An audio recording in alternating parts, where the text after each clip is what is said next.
everyone. Welcome to the City of Joliet pre-council meeting for today, Monday, September 18th, 2023, 5:30 p.m. here in the council chambers. Begin with roll call. Mayor Darcy. Here. Councilman Cardenas. Here. Councilman Clement. Here. Councilman Guerrero. Here. Councilman Hug. Absent. Councilwoman Ibarra. Here. Councilman Mudrin. Here. Councilwoman Coleman.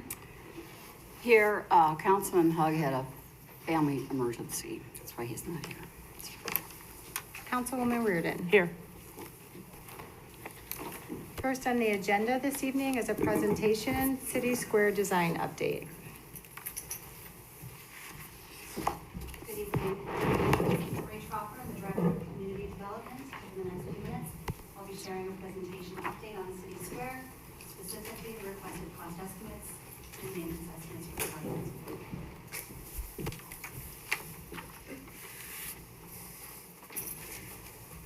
With me this evening, we have the project consultant, Civil Tech, Bill Hutchinson. We have Jane Bernhardt, Senior Planner. We have Brent Fraser from our Facilities and Maintenance team. And together, four of us will answer questions you have after the presentation, should you have. I'd like to have questions during the presentation, specifically as we present the cost estimates and/or the maintenance estimates.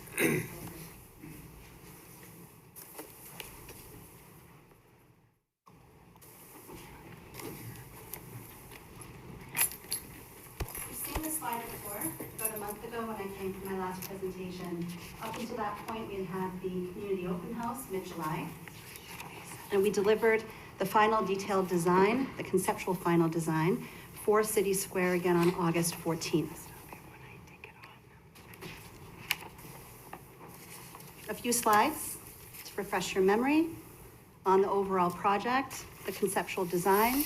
We had discussed the family gathering space, the paver-flex streets, the open lawn, as well as the small permanent stage and various different components that went with that.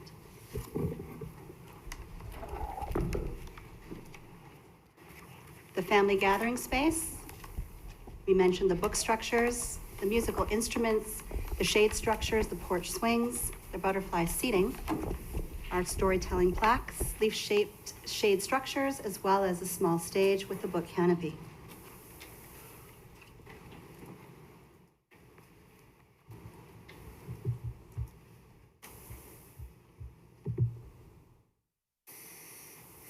We also mentioned that City Square was designed to accommodate large-scale special events and smaller events and programs, in addition to being a welcoming space for the daily visitor.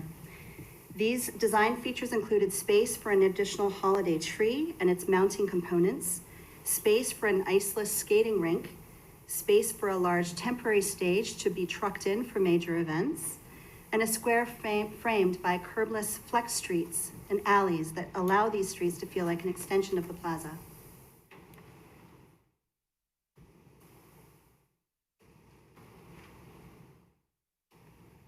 Now I'm going to introduce Phil to go over the cost estimates for the project. Thank you, Eva Marie. So we estimate the total cost of this project to be approximately $8.375 million. And in order to give you a better idea of where those costs are going, we put together this graphic that kind of layers the costs together. So starting at the bottom, we have what we refer to as the core infrastructure of the project. This will have elements like subsurface drainage, site mobilization, construction removals, kind of the core pieces that get the project going. The next level up, base plaza components, will include things like concrete paving, curb and gutters, pedestrian lighting. So kind of the basic elements that you would need to build just a hardscape space. Moving up from there, water service, irrigations and fountains. So this is connections for utilities for water services, which, so we're including an irrigation system on the project. We also have some water features on the project that will need to be connected as well. So we've got that number there. The next layer there is some more of the decorative hardscape elements. So this would be landscaping, brick pavers, some of the tiered seating elements. That cost $2.75 million, kind of encompasses all those elements. And then moving on from there, we have some more of the architectural components. So this would be things like the shade structures, the stage canopies. We've got community identifiers in that bucket as well. So we're looking at about 1.75 million for those elements. And then additional site furnishings above that would be things like metal benches, bike racks, trash cans.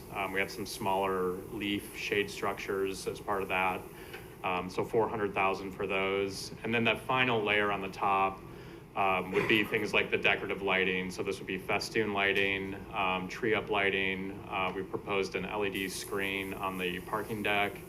And then some other accessories. Eva Marie mentioned the holiday tree, so we've got a specialty bracket to bring that in, as well as a base for some public art. So all told together, those seven buckets kind of add up together to around 8.375 million. And this is a concept level design cost estimate, so we've got a 20% contingency factor that we've included in there. So now I'm going to turn it back over to Joliet staff to talk about the maintenance costs a little bit.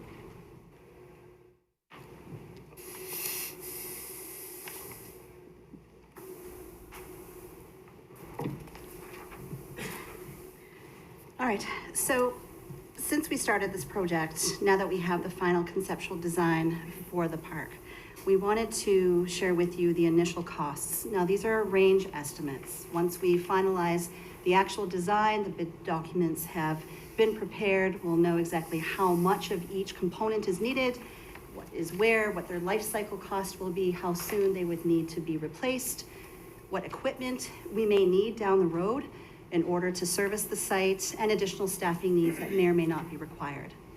At this time, here's what we know.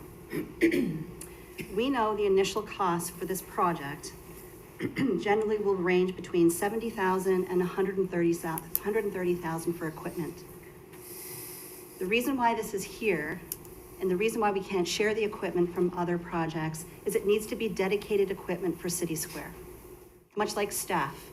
And the second grouping, ongoing maintenance, this would be the dedicated staff needs to maintain and address any issues that may come up with City Square on an ongoing basis. So the first point, employees, 1 full-time maintenance staff, 2 part-time staff, 10 seasonal staff, again, gives you a range estimate of roughly $300,000 to $400,000. So the reason why we have this here is we wanted to highlight 2 things.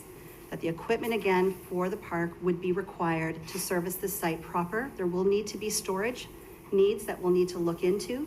Storage within a relative, 5-minute distance for things like rooms, maybe within a reasonable radius from the site for equipment that needs to be safely secured and stored away, perhaps somewhere in the parking garage next door, and then other material that may have to be brought in off-site.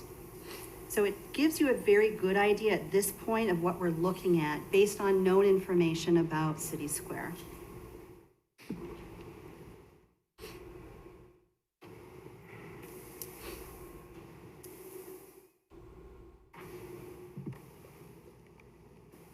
And the next steps. Another slide that you've seen.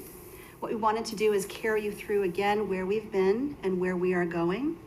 So we're going to start with top left, City Square community events.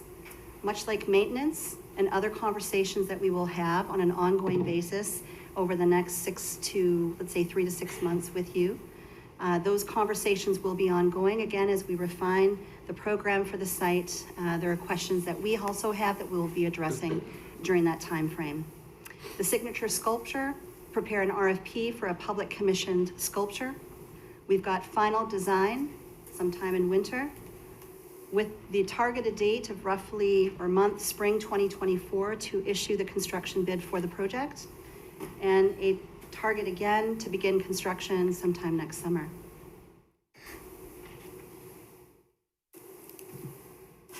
And that concludes today's presentation.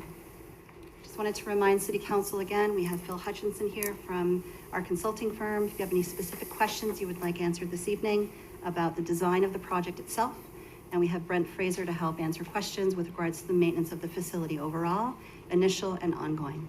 Thank you. Thank you. Mayor, I do have one question. Sure, go ahead. I see that there's going to be metal benches. Now, those can get extremely hot. If they're in the sun, no one can really sit on them. Is there another alternative? One moment, please. Yeah, we have a couple of different kinds of seating that are proposed. So we have metal benches that we use. We try to position those under shade trees or near shade trees to provide a cool space for people to sit. We also have some stone benches, so we're using limestone in this case. So we have some tiered seating with limestone surfaces, and then also some limestone planter seat walls. So those would provide a different surface as well. So a couple of different options for seating. Okay, but it'll be a while before those shade trees get to be shade trees, won't they?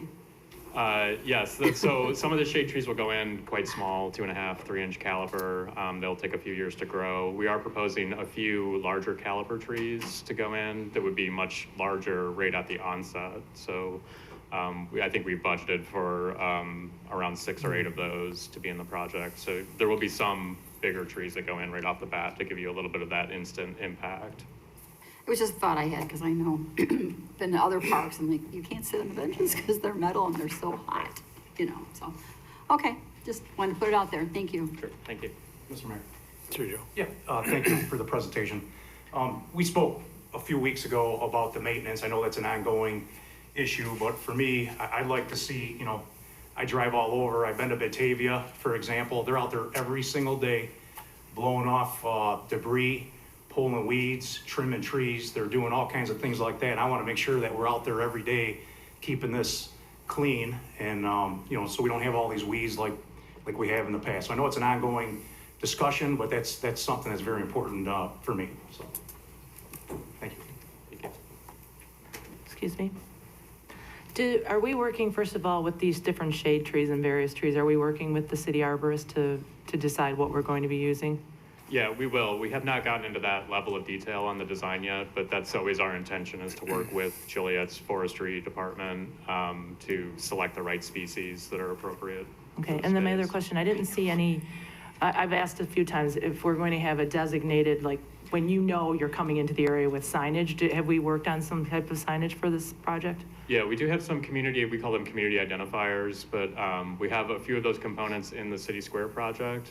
And then we are also concurrently working on some larger streetscape plans for Chicago Street, which also include some of those elements. So yes, there will be a combination of the two of them. There will be some community identifier aspects. Okay, thank you. Mayor? Yes. I know we have on there for maintenance or staffing, but what about like for programming, as far as like you said, if we do the big screen, is there a plan for that, to like if there's gonna be things being programmed for the square on a weekly, monthly type of deal, or is it just like, who would technically be managing it overall outside of the maintenance? City staff is currently evaluating a range of possibilities of how programming and events would occur with staffing and with budget. So it's an ongoing conversation, but we are thinking about those things. Yeah, because I think we have someone at the bicentennial, right? It's Yep. Lori, so there would be Yes. someone similar to that, who I guess would be at the, for anyone that wants to host an event, yeah. Yeah, the more and more we talk to Lori, the more we're diving into how that all works there and what works and what could be replicated. Okay, thank you. Yep. I have a quick question. Anybody else have a question, Frank? I did. Go ahead. Is it okay? Yeah. I just wanted to know, what is the expected completion date if you start summer of 2024? The expected completion date, you're in 2025? Early 2026. Early 2020, Okay. early 2026. Final completion. Thank you. So we have a range, you have a 20% buffer built in there, so we're somewhere between 6.7 million and eight and some change, right? I don't know how much grass we have here, but could we look at the idea of some sort of turf instead of maintaining grass? We all know that when grass gets muddy, that it becomes a real problem. And I think that might be something we look at, but I don't know. Can you put that picture back up real quick for me? Yes.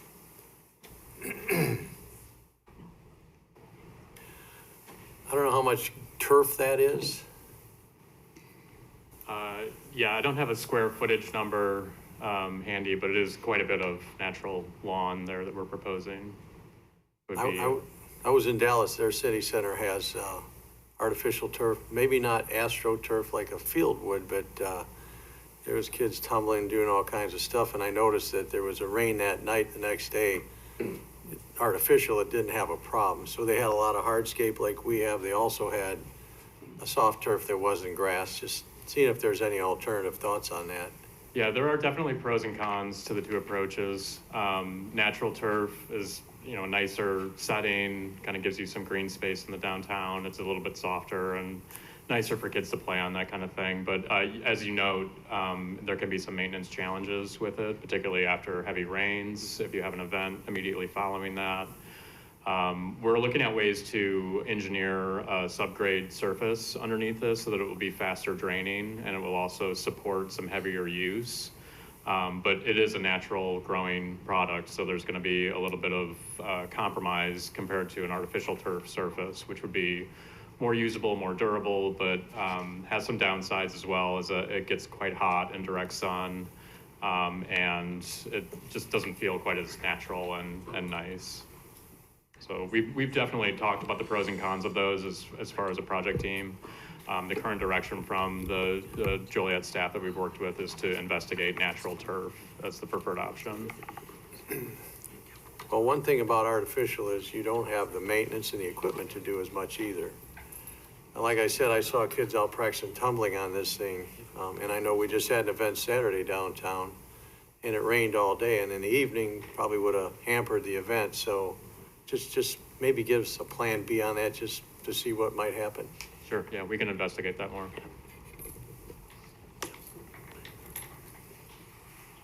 Any other questions? We need it done before the beginning of 26 though, so that's the 100-year anniversary of a lot of stuff. Yeah, agreed. Thank you. Thank you. Thank you for your time. Thank you. Next on the agenda is a report on Public Works infrastructure projects. Greg Ruddy, Director of Public Works. Good evening. This is a report that Councilman Hug had requested on the status of Public Works infrastructure projects. I've broken it up into two items, capital and motor fuel tax. That's where Public Works gets our primary funding sources, and I've also limited it to items that were budgeted for 2023. We do have many other projects going, but some of them go back as far as 10 years if you're looking at bridges to get the design and environmental clearances and other things, and I thought it would get rather cluttered and confusing if we added all those items in. If you look at, well, it's kind of hard to see on the screen up there, it's a little small, but the first items that are shown are capital items, and the total amount that we've got budgeted for this year is about 12.7 million. Now, the report is going to be a little bit misleading because some of the items in here are placeholder items, like the downtown flood levy. We've got 4.14 million budgeted for that.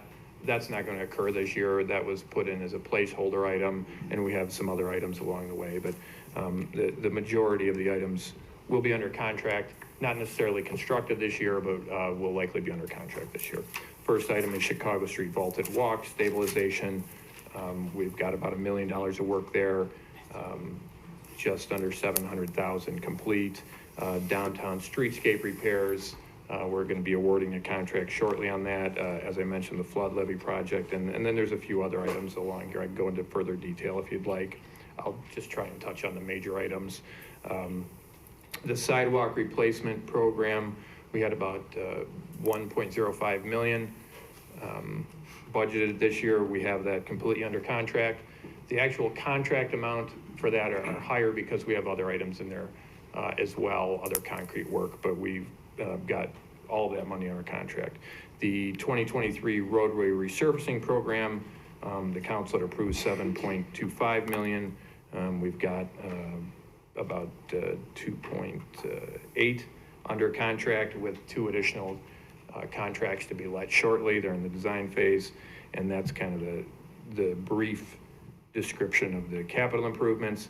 You go to motor fuel tax, again, I'd caution you with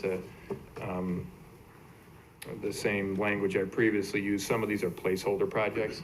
For the motor fuel tax, for items like bridges, We know we're gonna have construction bills due in several years, so we try and put that money in the bank, so to speak, to be able to pay that. So when that money does come due, it is there. So we've got a couple bridge projects there. There are a few roadway reconstruction projects, for this year. We've got 3 of those under contract. The old Richard Street Bridge replacement, there is $1.2 million set aside for that. We don't know when that's gonna come due, but we're putting that money aside. And then the resurfacing contract using MFT dollars, that's still in the design phase, and we expect that to go out to bid shortly. Work likely completed in 24, in the spring of 24. So I'm trying to be a bit brief here because I know there's a extensive agenda tonight. I can answer any questions on that, or if you want to take a look at these items, and if you have any further questions later, you can just reach out to me and I can answer those questions. Anybody? Sherry? No. Thanks, Greg. Quick question. Quick question on the timeline of the levy. I mean, that's kind of imperative to getting things going downtown, and I know the Army Corps is our partner on that supposedly, but what do we have to do to expedite that? That's a big thing. Yeah, you've probably seen the press release go out recently. We've had interest. Sean Mikas, who's deputy director, is, I know, speaking to local media on that. But we are working through the long, slow process of the feasibility analysis for the levy with the Army Corps. If you're asking me for a specific date, I think I'd be hard pressed to give you when they'd be complete. But, you know, if state legislators or federal legislators were involved in, you know, and asking questions, that might push it along. So this is where we need our congresswoman to come in to help us with this? I would say project? it would not hurt, yeah. Okay, I'll make sure we contact her on that. Okay, Thank you. thank you. Next on the agenda is the 2024 budget presentation. Kevin Singh, Director of Finance. Good evening. So tonight, I wanted to kind of frame this as the kickoff of the budget, or kind of the passing off of the budget from staff to the elected officials. I know we delivered this Friday, or some of you may not have received it until the weekend, so clearly that's not enough time to talk about a $500 million budget. So what we're doing, and I'll go through this in the presentation, is I'm going to just go through a bunch of key items in this budget, and then come back October 2nd, when you've had a few weeks to look at it, ask questions in between, to have a discussion. So tonight, let me, if we can, just in the interest of time, kind of go through. The formal budget process started on June 5th. Department heads submitted their budgets on or about June 20th. Since then, city manager and I and other department heads have been meeting to go through the budget request. Finance committee reviewed the budget. That was new this year. We're here tonight on the 19th for what's officially called the city manager's recommended budget. And as I mentioned, I got placeholders for October 2nd and October 16th for some discussion. Scheduling public hearings. The budget does require a public hearing for October 17th. That's the key date. Anytime from the 17th or after, it's available for adoption. So can't do anything until the 17th. So budget message, revenue trends. So when we started the budget process, we started to see that revenues were slowing down. So coming out of COVID, we were seeing double-digit increases. Starting in late 23 and projected into 24, we were seeing those come down to single digits. Some examples of that actually were some reductions.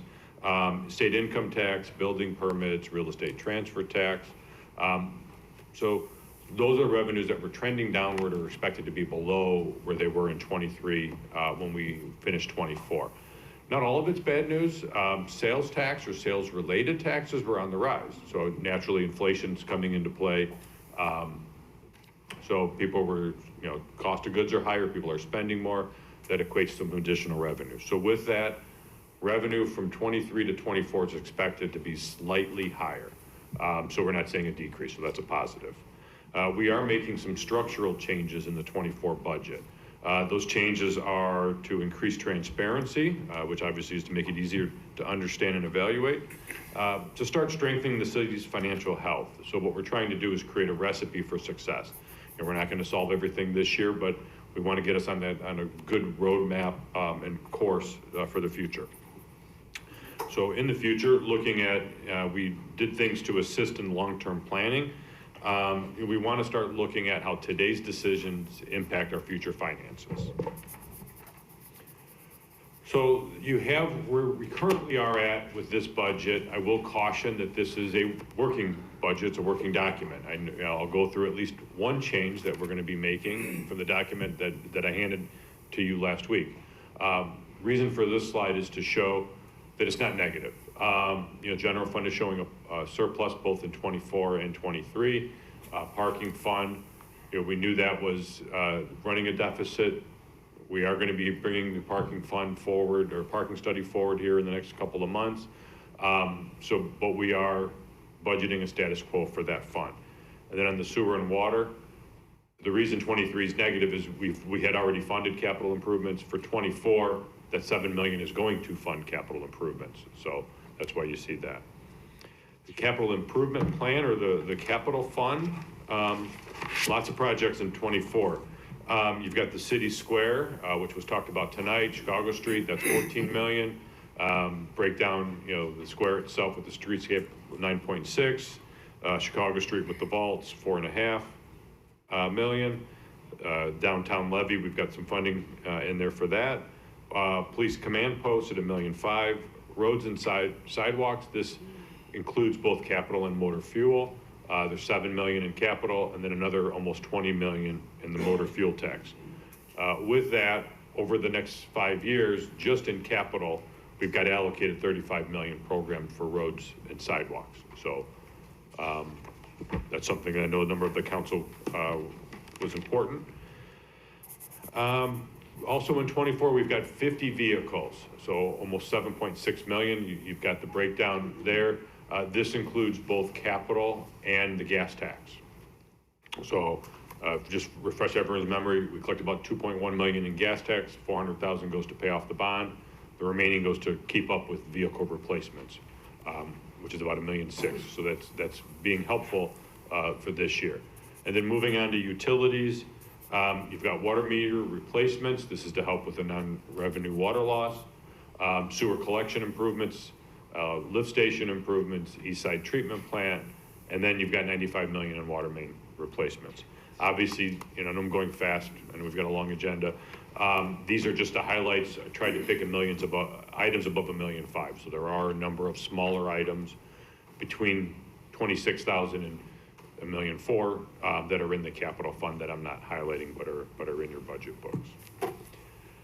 Now to some of the bigger items and bigger changes for this budget. Health insurance fund. So the city currently self-funds its health insurance for its active employees and retired employees. For 24 alone, that's a budget of $32 million. So the breakdown is roughly 51% active, 49% retiree. That represents 15% of the general fund. Retirees alone represent 7% of the general fund. This is an item that we need to start looking at. Our 2021 unfunded liability, I'm waiting on the 22 number that should be here within a couple of weeks. But for 2021, it was $725 million. That actuary study reflected to get to zero in 20 years, it was going to cost $44 million a year, plus the current cost of claims. So to help track that and make sure we're trying to make some progress and we don't let that get away from us, we've created a separate fund. So we've moved all of our health insurance into its own fund, the revenues and the expenses for it. The beauty of that is it allows us to see how we do every year with where we estimate the year to end and where we end, and to set money aside.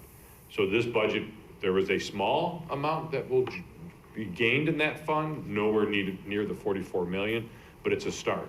It's to demonstrate or to show that we need to do something and how we can actually start putting money away so that this cost doesn't get away from us. So this is growing substantially, expected to grow substantially as the years come and as more retirees fall off. Also on that, workers' compensation. So workers' compensation was in a number of different departments within the city. It's hard to get a good handle. We were looking at options for whether it's, we continue to self-fund, we look at insurance, and it was really difficult to kind of figure out how much we truly paid for health insurance. We had the claims and, I'm sorry, work comp claims, and then the overreaching insurance and HR. We had legal costs mixed in with legal with other costs. So to avoid that, we're creating a separate fund. Once again, it's to let us know how much we're actually going to be paying for workers' compensation. And on top of it, when you have work comp insurance, the cost of a claim is in the year in which the claim occurred.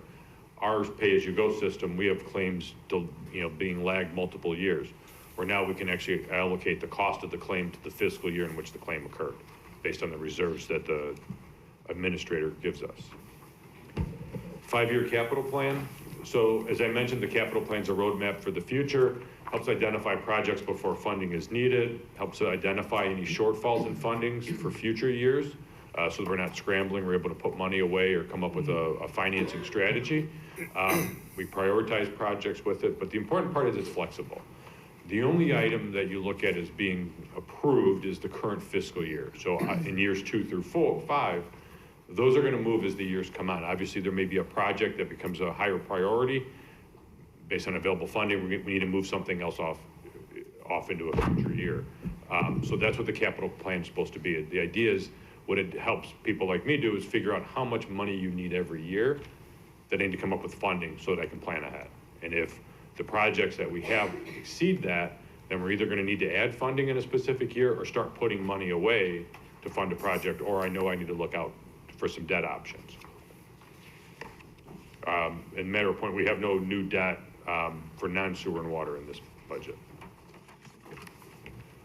So previously, part of this budget, we want to look at creating a permanent capital funding source. In the past, it was just a transfer from the general fund. We came up with that number after the departments did their budget, then we said, okay, what's left? All right, there's our capital funding. So obviously in economic downturns, there's not a lot left.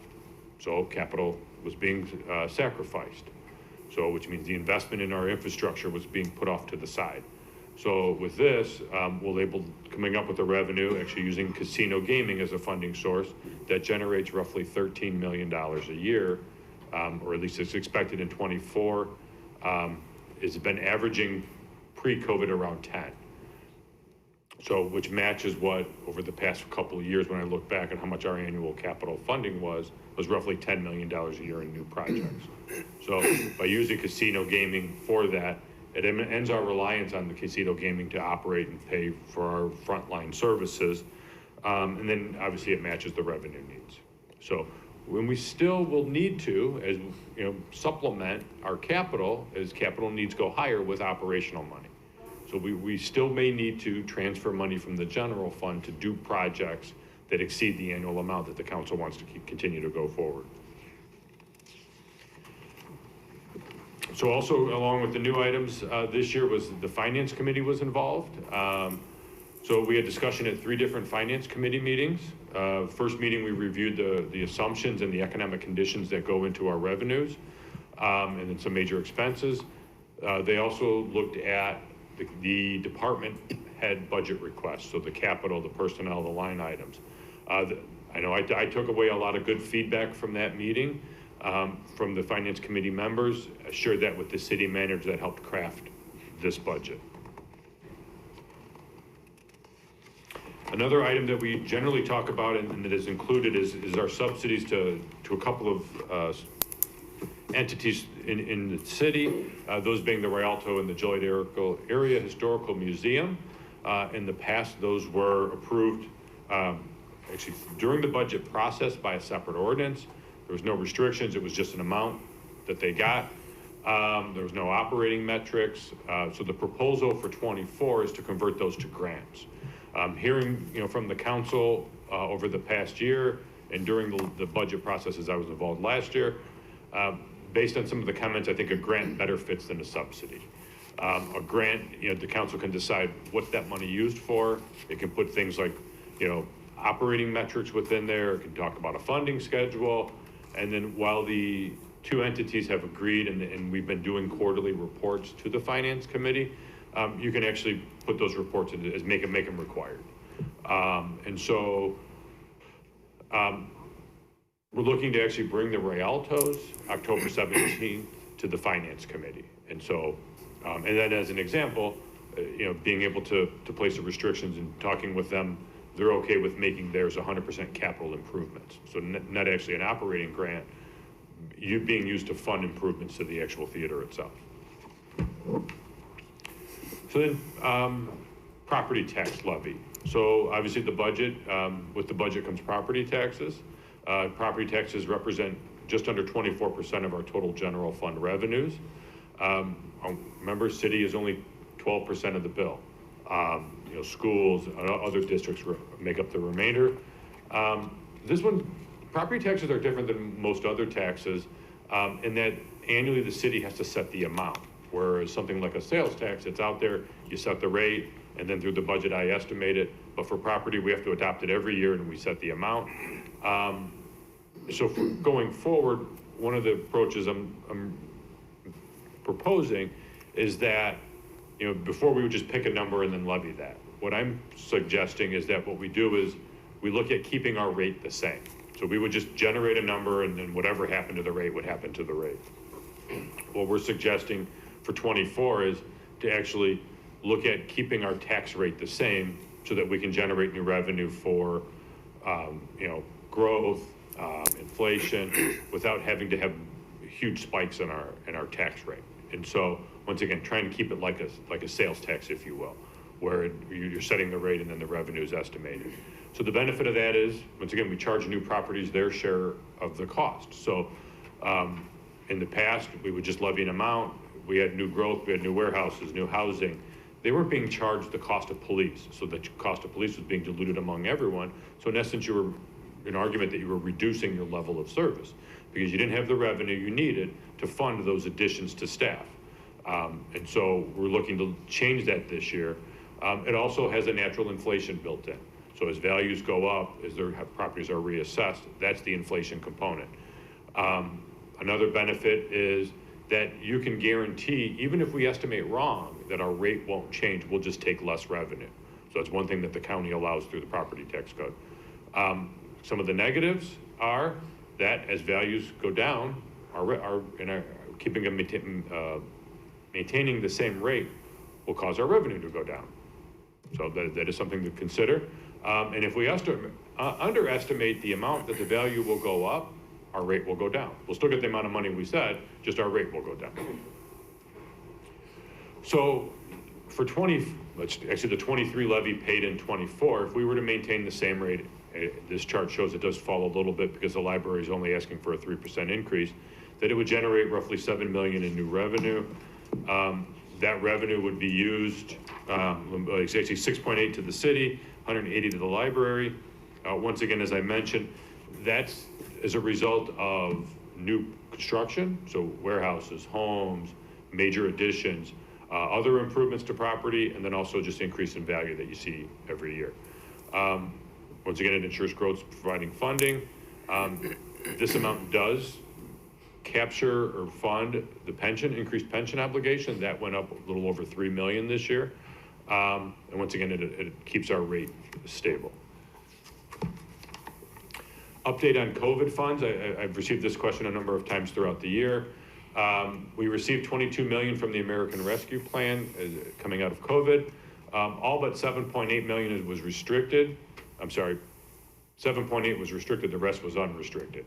So long and short, the unrestricted has been allocated or spent, the restricted has not. So this budget recommending that we allocate that, because the time frame's coming close to an end in the next couple of years, to water main replacements. That's pretty much one of the last items on the list that we can use the money for. So personnel, there were 33 positions requested, 15 are being recommended. In fact, as I mentioned, this is a working document. There's one on my PowerPoint tonight that's not in your document, and that is a legal secretary. As we talked before, we're looking to bring in adjudications in-house. We had the 2 corporation councils, and just because there's so much, we missed the legal secretary, and as we met with the departments, we kind of picked that up. So that's a change that's going to be to the budget you guys have. But you see the positions that are being proposed. So next steps, as I mentioned, October 2nd, pre-council budget discussion.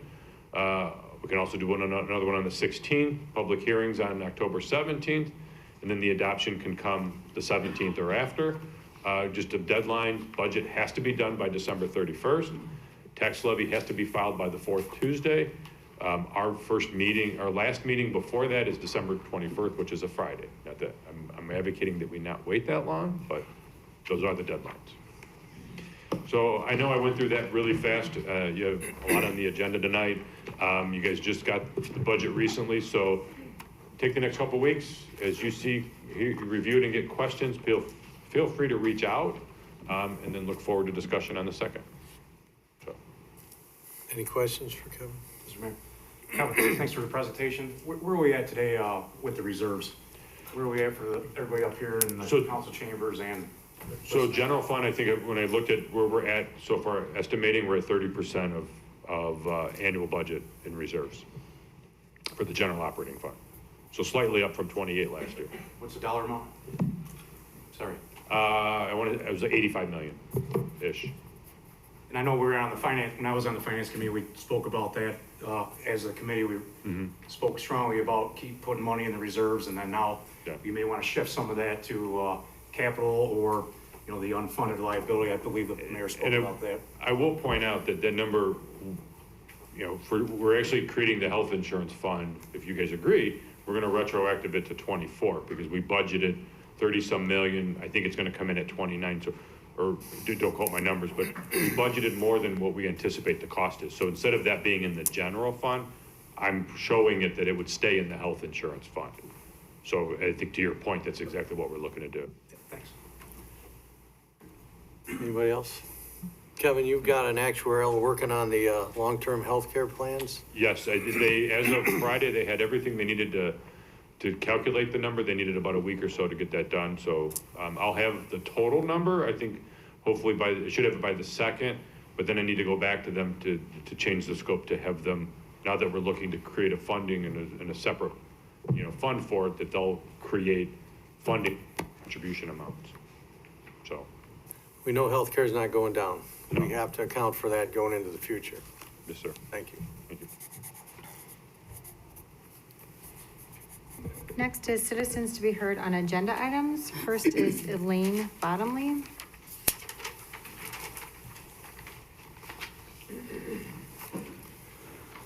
Can I remind everybody that we have a 4-minute maximum? We'd like no repetitive conversation. You know, we're all here, our time is valuable for everyone. And I just ask that we respect that. If you could start Elaine's clock back over, I'm sorry, but thank you. I will do my best to not fill my 4 minutes. Good evening, Mayor and members of Joliet City Council. My name is Elaine Bottomley. I'm the Deputy Chief of Staff for the Will County Executive. I'm here to provide just some really quick comments on your item 478-23. I am speaking today on behalf of Will County as the owner of the former courthouse at 14 West Jefferson. I believe you'll be hearing a lot of comments about that today. I really just wanted to agree with the resolution and object to the designation of the old courthouse as a landmark. Our Will County Board has continued to pursue demolition as recently as of September 7th. I do want to give just a brief, quick overview. The conversations about demo of the courthouse began in April 2019, where a resolution was approved by our Will County Board supporting abatement of asbestos as well as demolition of the courthouse. That's followed up in November of 2020, where the courthouse was vacated and we moved into our brand new courthouse right next door. In September of 2022, our county board votes to approve abatement work to remove all of the asbestos. Continues again in November of 2022, where our county board voted to include demolition in our capital improvement plan and allocated $2.5 million towards demolition of the structure. Followed up in January 2023, our board voted 21-1 to approve design engineering contract to prepare a scope of services to make sure we could go out to bid and receive competitive pricing for demolition. And then as recently as I mentioned, September 7th, 2023, our board voted an executive committee 4-7 with 7 people voting against, considering alternatives for use. So the county's on track for demolition. This is what we're going to continue to pursue. I will be sticking around for the agenda items, so if any other questions come up for the county, I'm more than happy to answer them then. Thank you. Thank you. Joe Salmian, Council Memo 474-23. Good evening. Joe Salamary, Superintendent, Laraway School District. I'll be brief. This is just a few comments to follow up to the letter that I sent to all of you a few weeks back. Laraway School District is strongly opposed to the re-subdivision of Lot 3 in the Laraway Distribution Center. It's 474-23 in the agenda. Laraway School a few years ago moved off of Laraway Road over to Rowell specifically for the main reason that we could get away from the truck traffic. We were formerly located outside of the intermodal, which is an extremely dangerous situation for students, staff, and the community members, which is why the Board of Education at Laraway decided to purchase the property on Rowell Road, which we're currently located, with some conversations with the city at the time that truck traffic and kind of a unique area, we're also part of the county there too. So there's two different parts of Rowell Avenue that have different jurisdictions. But with this re-subdivision and with this being developed, the property, it's adjacent from IKEA. IKEA currently does their business and they're able to access their facility directly off Laraway Road. We're not sure why this development can't use the same model. There is an entrance that's located on the north end of this particular parcel that they intend on using. At the Plan Commission meeting, it was, we were able to look at the Plata survey and notice that they do have intentions of putting more access to that actual property itself onto Rowell Avenue. They claim that going from one building to two buildings and adding more access to Rowell Avenue is going to equal less truck traffic on Rowell Avenue. I'm just not seeing how this traffic study, how they're getting these numbers. I'm not trying to put anybody on the spot. We were told that there would be enforcement on Rowell Avenue before we moved into the new location. That's sparse, and that's just a function of the fact that there's just not the manpower to do that. And so we're understanding of that, and we get that we're on the far end of town, and we try to be understanding and not be a drain on resources, specifically when it comes to law enforcement. But we are extremely concerned about this development and the amount of traffic that it's going to bring. We welcome the development. All that we're asking is that the council either vote no or postpone this development until there's a more reasonable plan put in place to help deal with the truck traffic. So thank you for your time. Thank you. Joptej Alek.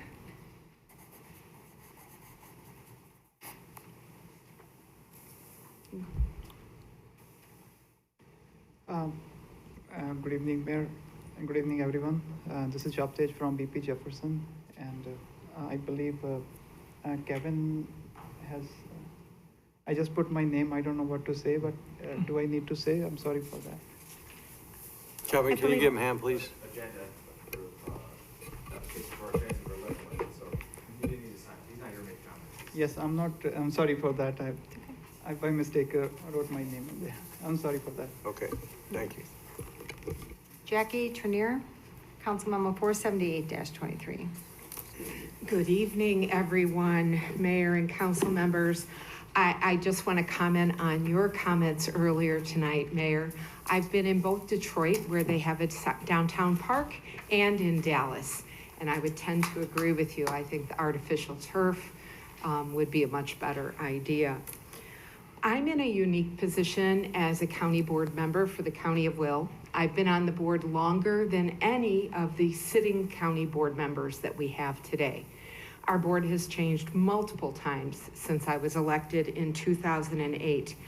And as we progress through the projects to modernize Will County's infrastructure and give us the size of infrastructure that we need to accommodate the large population that we have today, I can tell you that we didn't vet any options with the existing courthouse other than saying that this is how much money it would cost to renovate it. That was it. There was no discussion that we could add 2 additional floors. There was no discussion with the community at large. There was nothing put out for the community to weigh in on what we were going to do. And I really, really don't want our community to have buyer's remorse again. I can't tell you the number of times I've heard people throughout the county and county board members talk about the fact that they wish that old courthouse the limestone courthouse was still there. And that at that time, the county would have maybe added a modern addition to it rather than tear it down. So I do want to say that. I also want to make sure that you're aware that of the 6 county board members that represent part of Joliet, 4 of them are in favor of adaptive reuse and finding a way, perhaps through the state legislature, to be able to create an LLC and move forward with renovating the building where it wouldn't cost the taxpayers quite so much directly, the taxpayers of Will County. So I really want to thank you for your time listening to my comments tonight, and I hope you'll take those into consideration and vote no to deny the historic preservation recognition. Thank you. Thank you. Jay Gregory. Jay Gregory.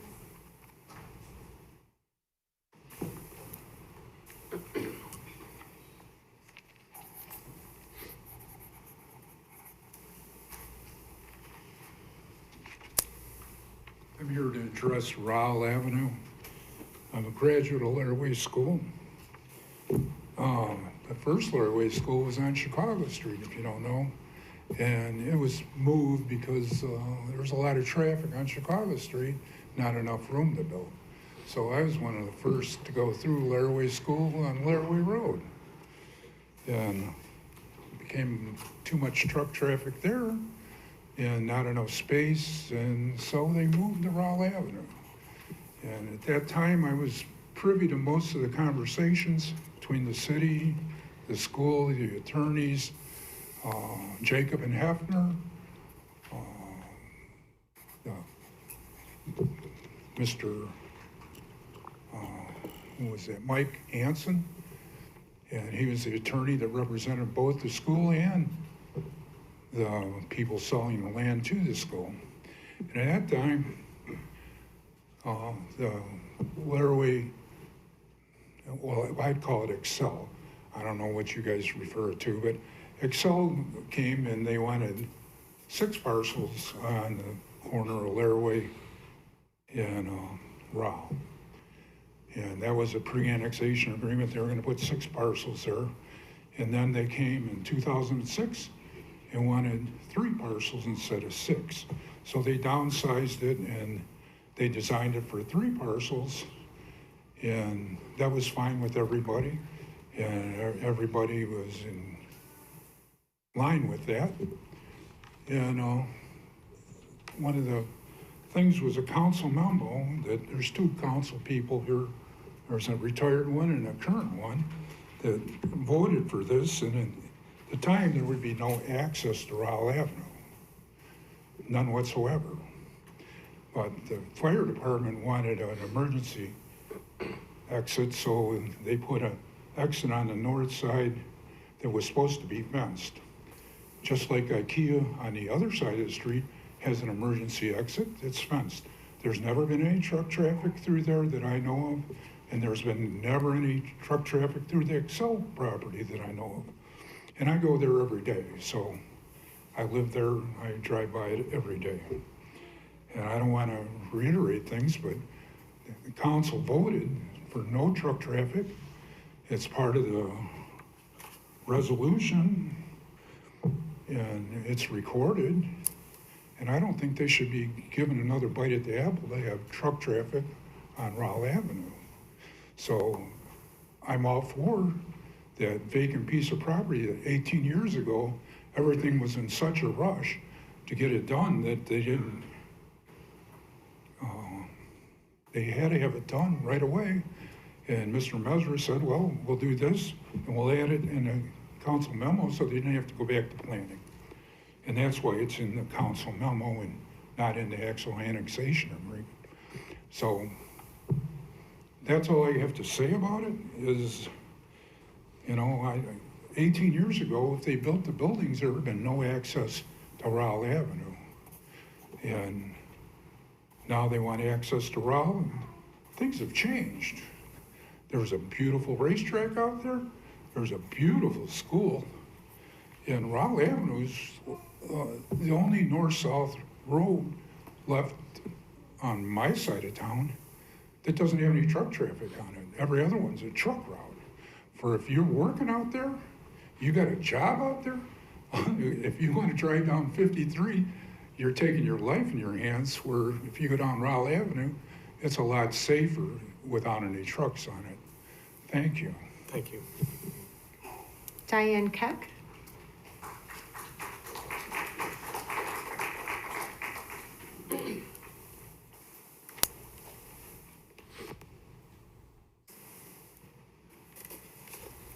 My name is Diane Keck. I've lived in at 1709 Sunrise Lane for over 60 years.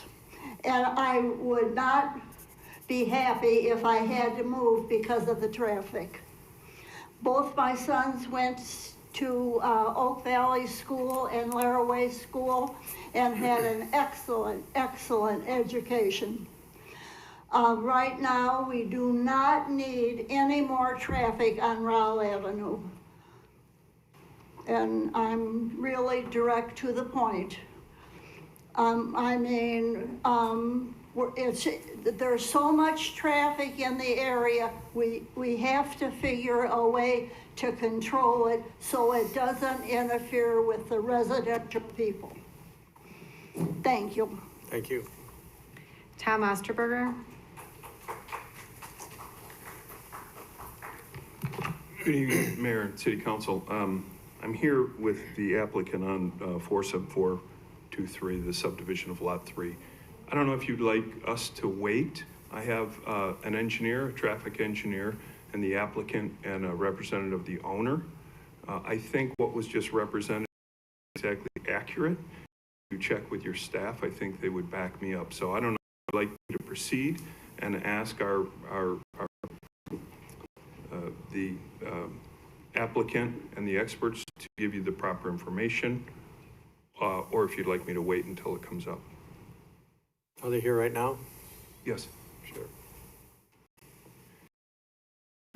Just to start out, Mr. Gregory is incorrect. And his statement from the beginning that he revenue, the applicant is seeking to split Lot 3 in half. The applicant is not asking council to approve zoning on Rowell Avenue.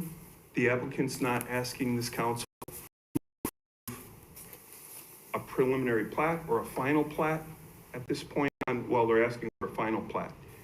We have a traffic engineer which says lot in half will give you less traffic. The city approved an annexation agreement in 2005 that permits the city annexed the property. Only Jan was here in 2006 annexing the property. The city proceeded to approve plats for the lots giving access to Rowell Avenue. So tonight before you is only one question, with the traffic expert testifying that giving two buildings, not one, will create less traffic. Would you like to have less traffic, or the representative from the current owner will tell you that if you don't, Steve Ostrowski is an industrial broker, if you don't divide this in half, you're gonna end up with a larger building and more traffic. Some of you have reached out, we've talked about this. The mayor has called me, Jan has called me saying, what's happening here? I've given the facts, and the question has been, what could we do to keep this traffic off of Rowell Avenue? The mayor particularly asked me, how is it that we have a lot next door that has that has an access and are only using that? The lot next door to the east currently has its own access and shares this access off of Laraway.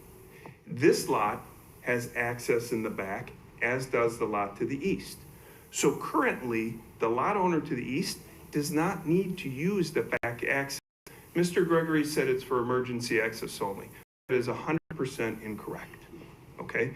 IKEA put an access onto Rowell for emergency only.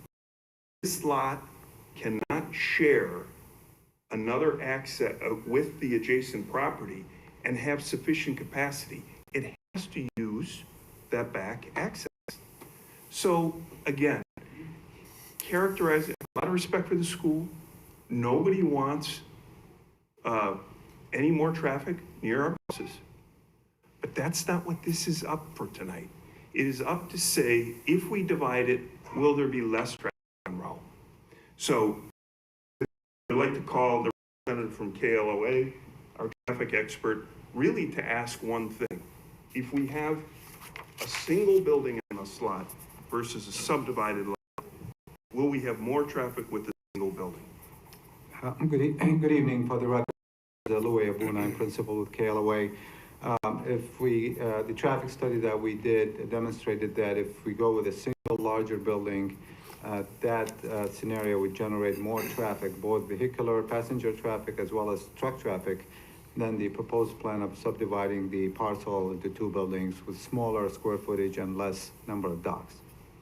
And so when you studied the lot, the access points you're looking at are both at Larry and on Rowell currently, correct? That is. And I just may want to point out that truck traffic is prohibited currently on Rowell north of the property line. There are signs that prohibit truck traffic north of the property line. Truck traffic is allowed between the north property line and Laraway Road. And that's exactly how those annexation agreements read. They do not say, they specifically state that truck traffic will be prohibited on Rowell until such time as the developer completes the improvements. So the developer was required to spend money improving and widening Rowell. Rowell is not widened so that it could go north to the school. It was widened so that access could be given along this property line. And that's how it is. We're not asking for you to increase, we're asking you to decrease, which is why we had the traffic study done.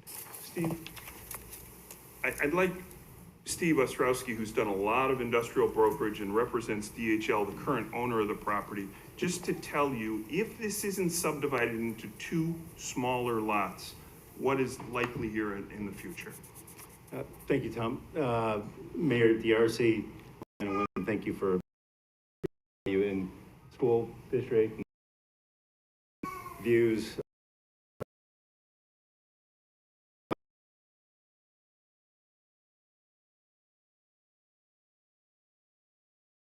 With which will basically cut our dock count in half. I think a traffic consultant would tell you that there's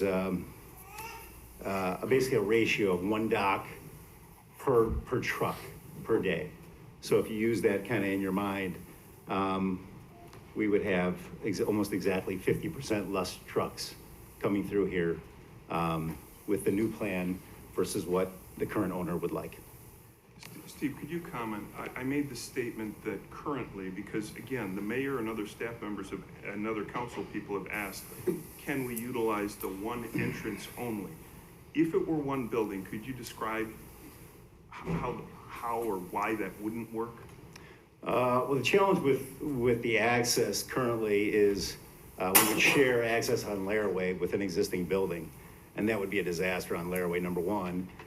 It would also create circulation challenges with the structure that would be built. You may or may not know, at 1151 Laraway, about 3 years ago, there was an employee of one of my clients in town that was killed in the dock, working in the building, in the truck court, because the circulation of the trucks was challenged. And there was, and it's our view that without access on Rowell, that could create circulation challenges. If this one building were to go in, is it likely that the building to the east is going to start utilizing the back because their second entrance is going to be being used by this lot? No, they're going to use their existing. They're going to use existing, but right. Currently they have it fenced in the back. Correct. When we use a second entrance and start curtailing their use, is it likely they're going to open that? I can't speak to that. I don't know. Who is there? Do you know? There's 3 tenants in that building now. Okay. The Burkotts being one of them. There's Ace Hardware in the middle and two others. Real good. Yeah. Thank you. Jason? Last time. One question.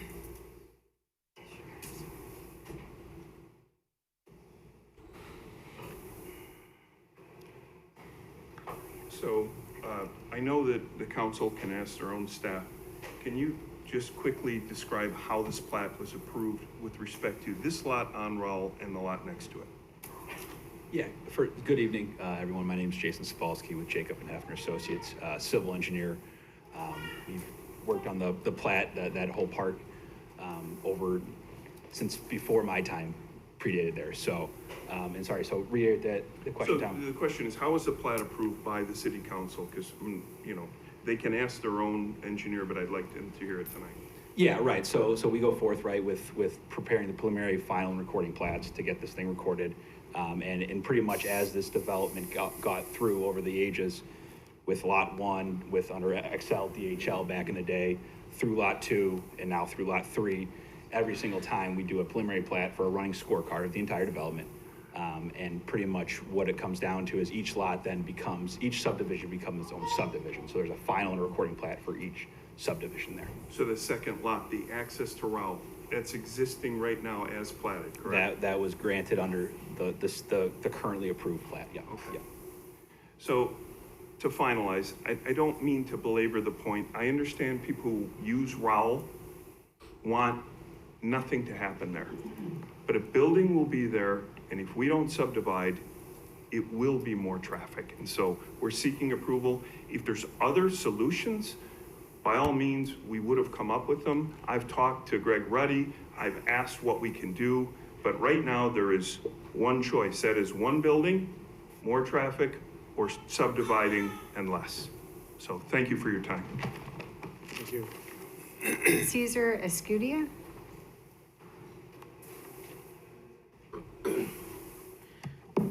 Good evening, Mayor, members of the council. My name is Cesar Escutia, Caesar if you prefer. I'm a Joliet Township trustee, and I'm here to speak on Resolution 478-23, which is a resolution denying a request to designate 14 West Jefferson Street as a local historic landmark. I'm here asking to vote no, just because I feel that there's room to be, or rather there is development that can still be done to the courthouse and retain the historic character of it. And I wanted to illustrate that by giving you an analogy. So I'm sure most of you are aware what this is a vinyl record. I say most of you because I know at least one person who does not really know about it. That's myself. I was born in 1999. These were long out of date. When I bought this record, it was the first time I even touched a vinyl record. All right?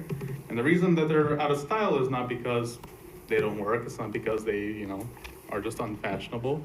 It's because these replaced them. I'm sure all of you know what this is. This is a CD. Now, when CDs came out, they had many advantages to them. One of them being their size. No, it's not very subtle. This is a compact disc.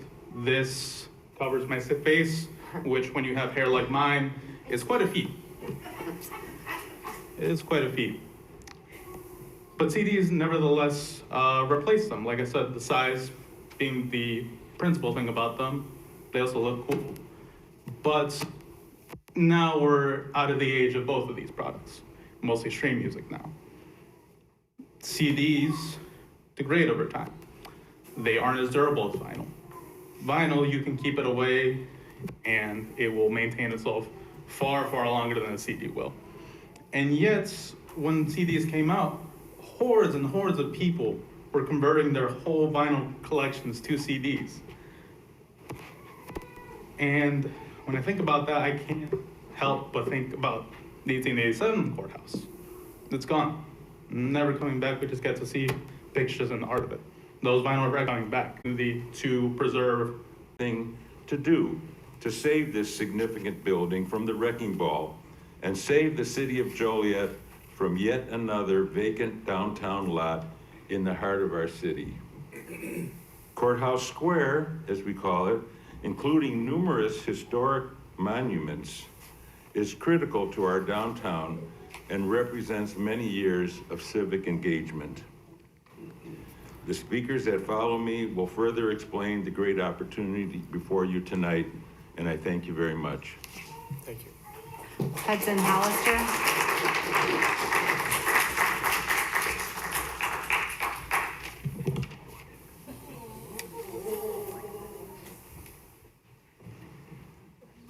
City Council, good evening.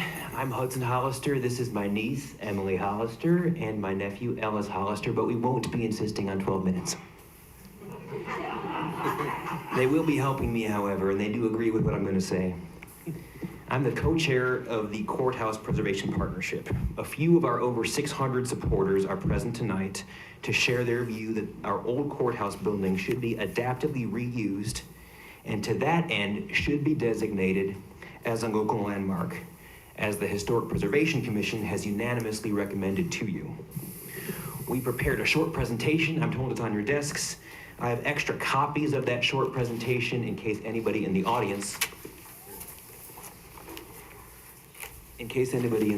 wants them. The first reason to adaptively reuse the old courthouse is that it's cheaper. That's what the cost comparison shows. The county government wants to partner with you to build a new city-county complex on this site. That's what Emily is showing you right now. That means the county government probably needs that budget you just heard to be revised. I do not hear any room in that budget to contribute to a multi-$100 million new construction project. And I don't think that you're considering a new bond issue. By contrast, adaptively reusing the existing building, as Ellis is showing you right here, is less than 1/4 that cost. The second reason to adaptively reuse has to do with a question that Mayor Darcy asked in the patch last June. Mayor, you said that you respect historic preservation, but where are the check writers? The answer to that question is on the developer proposal page of our presentation. If you turn to the developer proposal page, you will see we have 6 check writers so far. 6 architects and developers have proposed to assemble private funding to adaptively reuse this building. When was the last time an outside developer expressed this kind of interest at this scale in this town? It has never happened before. The third reason has to do with the most boring slide of your presentation at the very end, legal considerations. Now, you've probably heard that there are some restrictions on the land. The old courthouse land is held in trust under a dedication made in 1834. Our legal counsel says that that dedication still permits adaptive reuse. But not only that, as you heard from the county executive's office, an important word the county executive's office told you this evening, the county is the owner of the building. Even if the county may hold the land in trust, the county is the owner of the building. This means under the Counties Act, I've provided all the legal citations here for you. Under the Counties Act, the county may transfer real estate that it owns if it's done for the right kind of purpose, and historic preservation is one of the purposes that's listed in the Counties Act. For all these reasons, the fact that it's cheaper and the fact that there is intense interest from outside of the city and the fact that it's legally possible, we are asking for this building to be adaptively reused instead of torn down. Near as I can tell, the only remaining reason not to landmark this building is that the county government wants to tear it down. Not entirely true, as half of the county board members now have voted for various preservation resolutions. But even if it were true, this is the most prominent, important, and historic location in Joliet. If this building comes down, downtown Joliet gets the largest demolition project in our region's history and is dominated by a pile of rubble until this city council decides to help the county fund a very expensive new building project. If you care about the vitality of our downtown, and I know from experience that each of you on this dais does care about that, if you care about the vitality of our downtown, you know that we've heard it enough with demolition. Vacant lots attract no visitors. Adaptive reuse does. Councilman Carvinus, you have demonstrated that by adaptively reusing the old steelworkers building, and I commend you for that. Every building in our downtown deserves new life, but this one, this old courthouse, is the biggest, most important, most interesting, and most endangered right now. The future of this building and of our downtown is not the Will County government's to decide. It is Joliet's concern, it is our concern, and tomorrow night it will be your choice. To inform your decision, I hope that you will listen to the constituents who will be speaking to you in the next few minutes. Thank you. Thank you.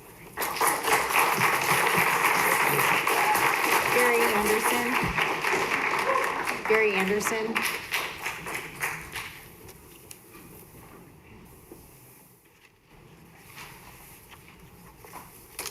Good evening, Mayor and Council.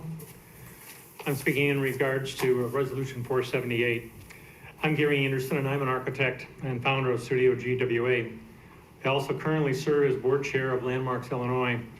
For over 41 years, our firm, Studio GWA, has been involved in historic preservation in 4 states and working in dozens of communities.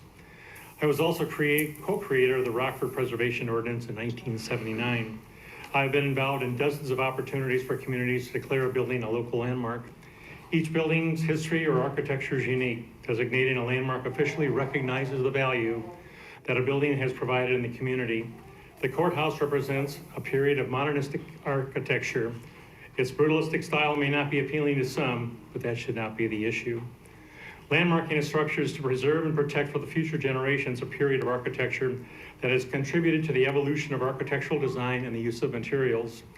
The historic courthouse structure that had previously stood there didn't mean a whole lot to that generation that demolished it. They were wrong. What will future generations think of the decision makers that made the same mistake, that the design of this building had little value or importance? The current building meets landmark criteria as it has been designated on the National Register as a landmark. It doesn't matter who owns the property. It's a public asset owned by the local taxpayers. Landmarking a structure sets up a process to determine whether a building is worthy of preserving and protecting design value for future generations. This is a structurally sound building. The structure alone is an $18 million asset to the local taxpayer. The building is very capable of redevelopment and being renovated and reinvented. This is a public asset with a great deal of value. As a city council, you have the opportunity to create a process to logically evaluate and whether or not this building should be demolished. The county has no process in the latest executive board decision to not look at any more options except demolition with no funding plan in place to replace the public asset is a purely political decision. As I stated last week to the executive committee of the county board, Joliet was recently added to the Illinois River Edge redevelopment zone that provided a 25% state tax credit coupled with a 20% federal credit. This provides a total of 45% of the project's qualified rehabilitation expenses that can provide equity into a project that reduces the debt service requirements. This has provided a great incentive to redevelop and renovate historic structures. This building qualifies by being on the National Register. You have a significant financial redevelopment tool at your disposal here in Joliet. Rockford has seen over $350 million of private development in downtown Rockford over the last 13 years because they use this incentive. It has changed everything. The tax credit can be utilized by municipal governments to renovate public assets. It takes creativity, imagination, and a willingness to explore the potential of utilizing these funding tools. It is incumbent in today's economic climate that every means of financing a public project needs to be thoroughly vetted and explored. The refusal of the county and the state's attorney's office to explore these options or even to renovate the building is disappointing when others have found ways to utilize these tools that have benefited the taxpayer. The only inhibiting factor is not having an open mind to the possibilities. The fact of the matter is that in Rockford and Woodstock, Illinois, local taxpayers were saved a lot of money because city leadership utilized the funding tools they felt they could access for these historic properties. They paved the way for innovation and utilizing creative means to fund the renovation of these significant architectural properties in their communities. By landmarking the structure, you create a public and transparent process to at least explore or require the exploration of options before it can be demolished. Landmarking the structure can set the stage to revitalize your downtown in ways you didn't even think possible.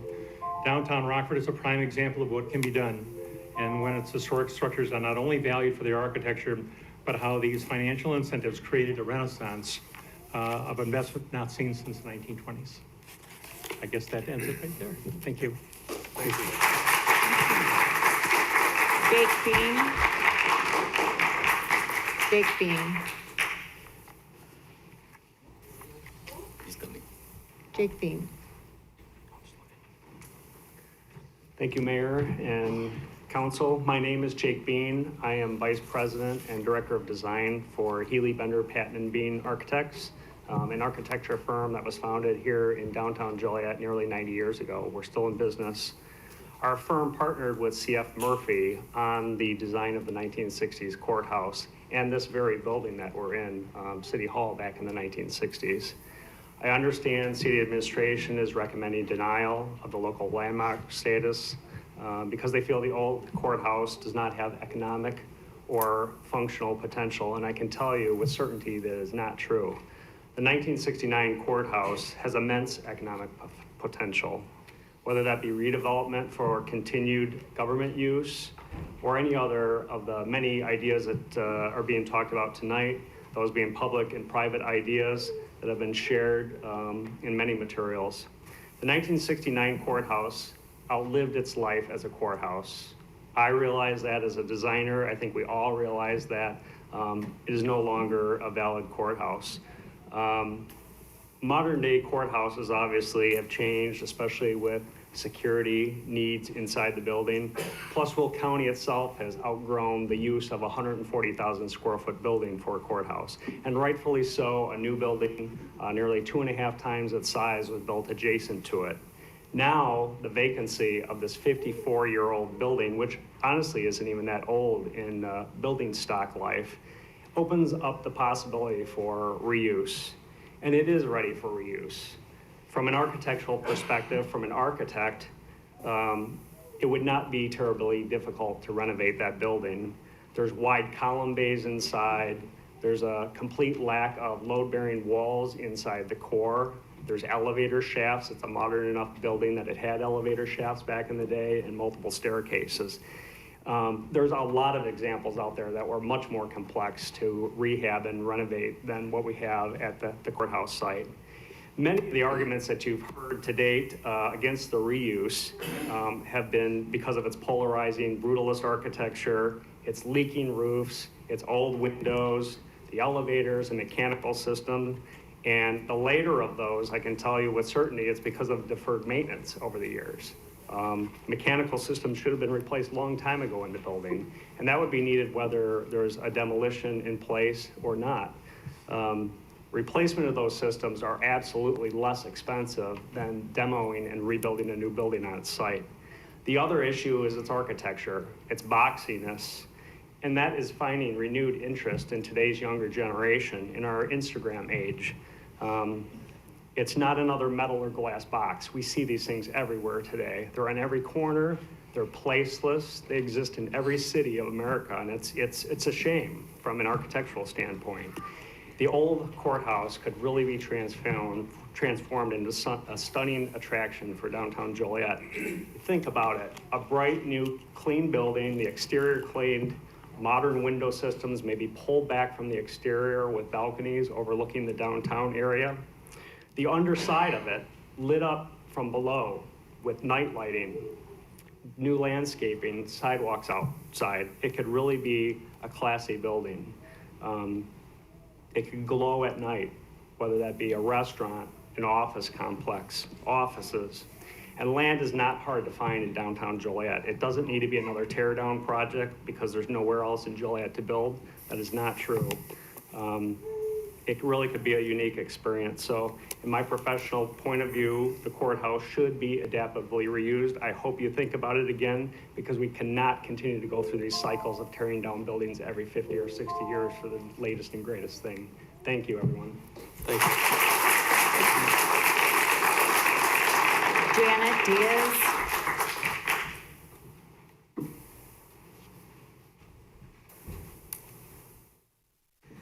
Hello, my name is Janet Diaz. I'm a Will County Board member and a resident here of Joliet, and this is my district, so it's very important to me. This is also my home, and I love it here.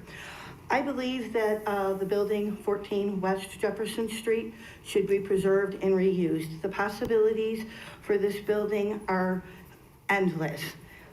It could be a destination. Imagine the bottom floor being used as an art gallery / museum. The upper floors, with 2 more floors added, could be used as building for offices for Will County as well as you, City of Joliet, because I know you're running out of space just like we are.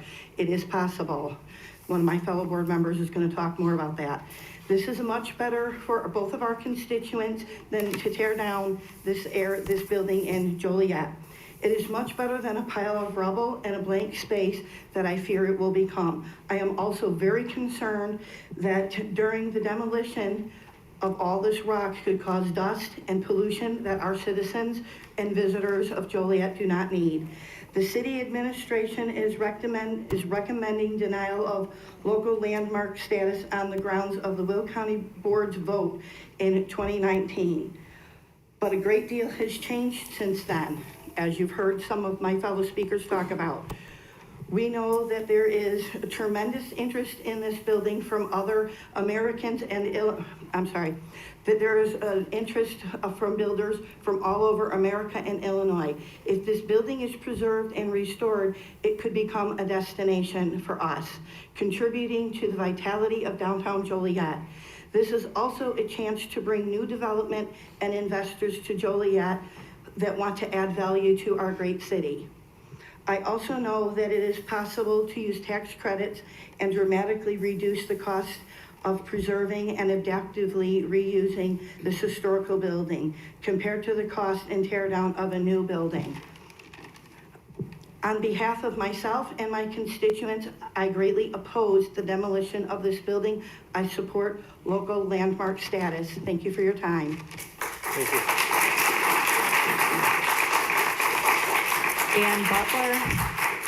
Dan Butler.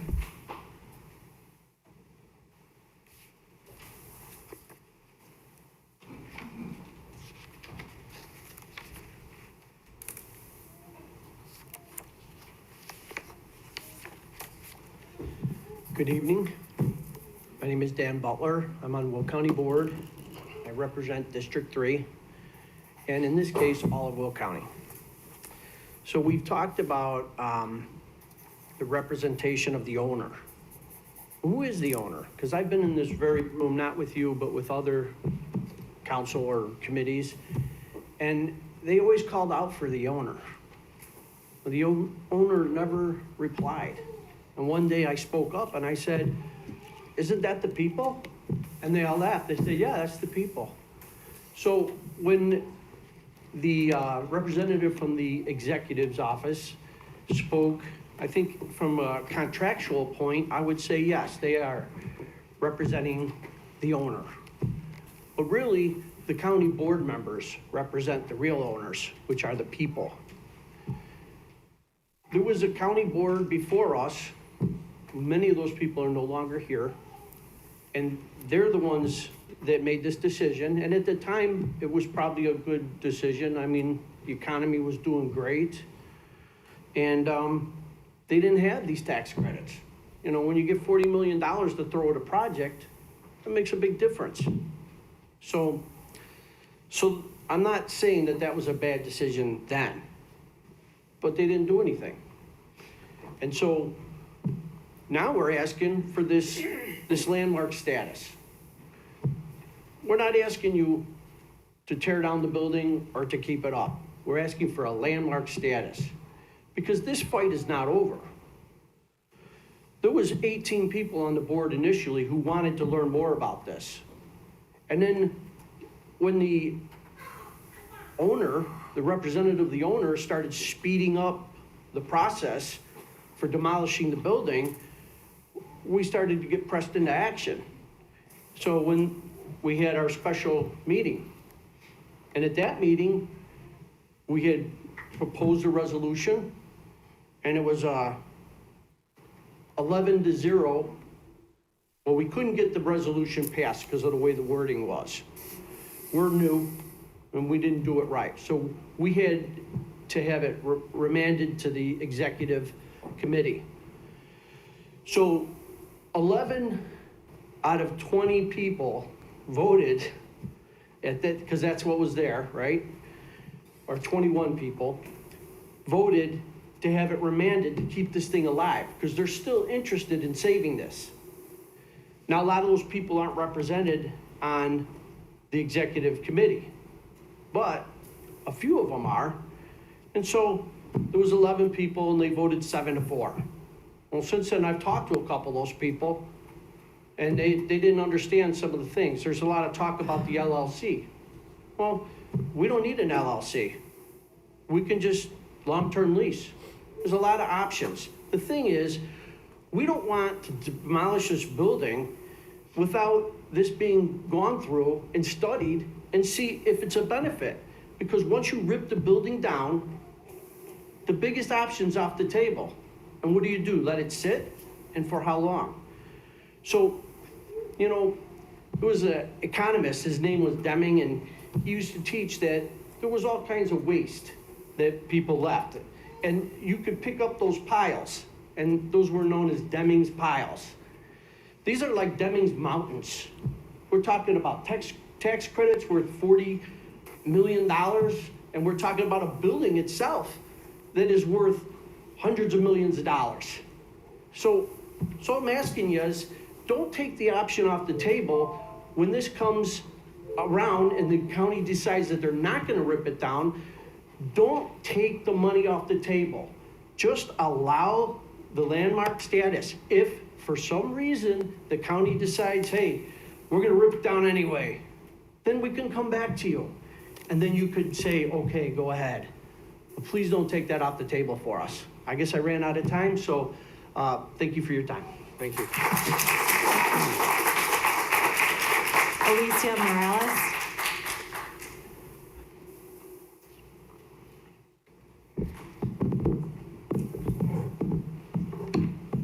Hold on, this is too hot here. I'm a little short. Okay, hi, good evening, Honorable Mayor Darcy and Honorable City Council members. My name is Alicia Morales. I am also the first Latina elected to America's First Community College at Joliet Junior College, and I'm also serving as the vice chairwoman of the board. I'm the first Latina elected to Joliet Township Clerk, and I am also my precinct committee woman in Precinct 4. But today I'm not here as an elected official like you are. We wear many hats, we carry a lot of responsibilities. Today I'm here because I love Joliet and I love the passion that the Joliet people have. And I too am convinced that restoring this old courthouse rather than allowing it to be demolished is better for the people of Joliet, okay? First, restoring an existing building is always cheaper than new construction. The Will County Executive has proposed an expensive new city-county complex for this location. This cost will surely fall on the taxpayers of Joliet. Restoring the existing building is tens of millions of dollars cheaper. Second, this building is unique, and it is part of what makes Joliet unique. This is the first building of this style in the entire state of Illinois to ever be listed in the National Register of Historic Places. We have torn down too many unique buildings and sacrificed pieces of our uniqueness each time. Why would we want to do that again? Third, as the architects and developers are saying, this building can be adaptively reused either as a government building or as a community destination. The fourth reason is environmental. If the old courthouse is destroyed, this will be the biggest demolition project in the county's history, hazardous to the neighborhood and to all our work to make downtown Joliet a destination. If there is a way to reuse this building rather than risk that, we should fully investigate it. And I think that's the responsibility here that we're asking you all to please fully investigate it. And for all these reasons, I'm calling on the Joliet City Council not to allow this building to be demolished without fully considering all of the alternatives. And with that, I want to thank you all for your time. Muchas gracias. Marilyn Maloney.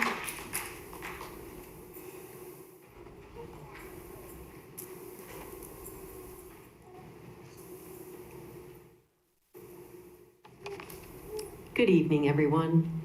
I'm Mary Lynn Maloney, a proud Joliet native and local artist. The old county courthouse building is one of the finest examples of brutalism in our region. This distinctive mid-century architectural style is receiving more and more interest and favorable attention around the world. Our group has learned of multiple brutalist buildings that have been repurposed into beautiful hotels, including the Hotel Indy in Indianapolis. On February 24th, 2023, the Illinois Historic Sites Advisory Council voted unanimously to recommend that the old courthouse building be listed on the National Register of Historic Places. It is the first brutalist building in the state to be honored in this way. If the City Council votes against landmark status and allows the old courthouse to be demolished, you'll be supporting the same mistake made back in 1969 when the 1883 Beaux-Arts courthouse was taken down. Please don't aid in the sacrifice of another historic Joliet building. Thank you. Dave Wheeler.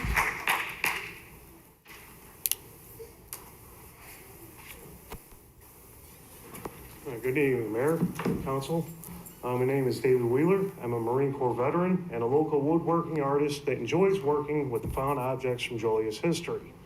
I'm here tonight to support the preservation of the old courthouse building. Some people love the architecture and some not so much. Either way, it is a unique and special part of Joliet. In the 60s, another courthouse was demolished. That was the wrong choice and an enormous loss that is still talked about. If this courthouse is destroyed, the same mistake will be made. Please take the time and consider saving this unique building and piece of Joliet. Thank you. Thank you. Trista Brown. Trista Brown.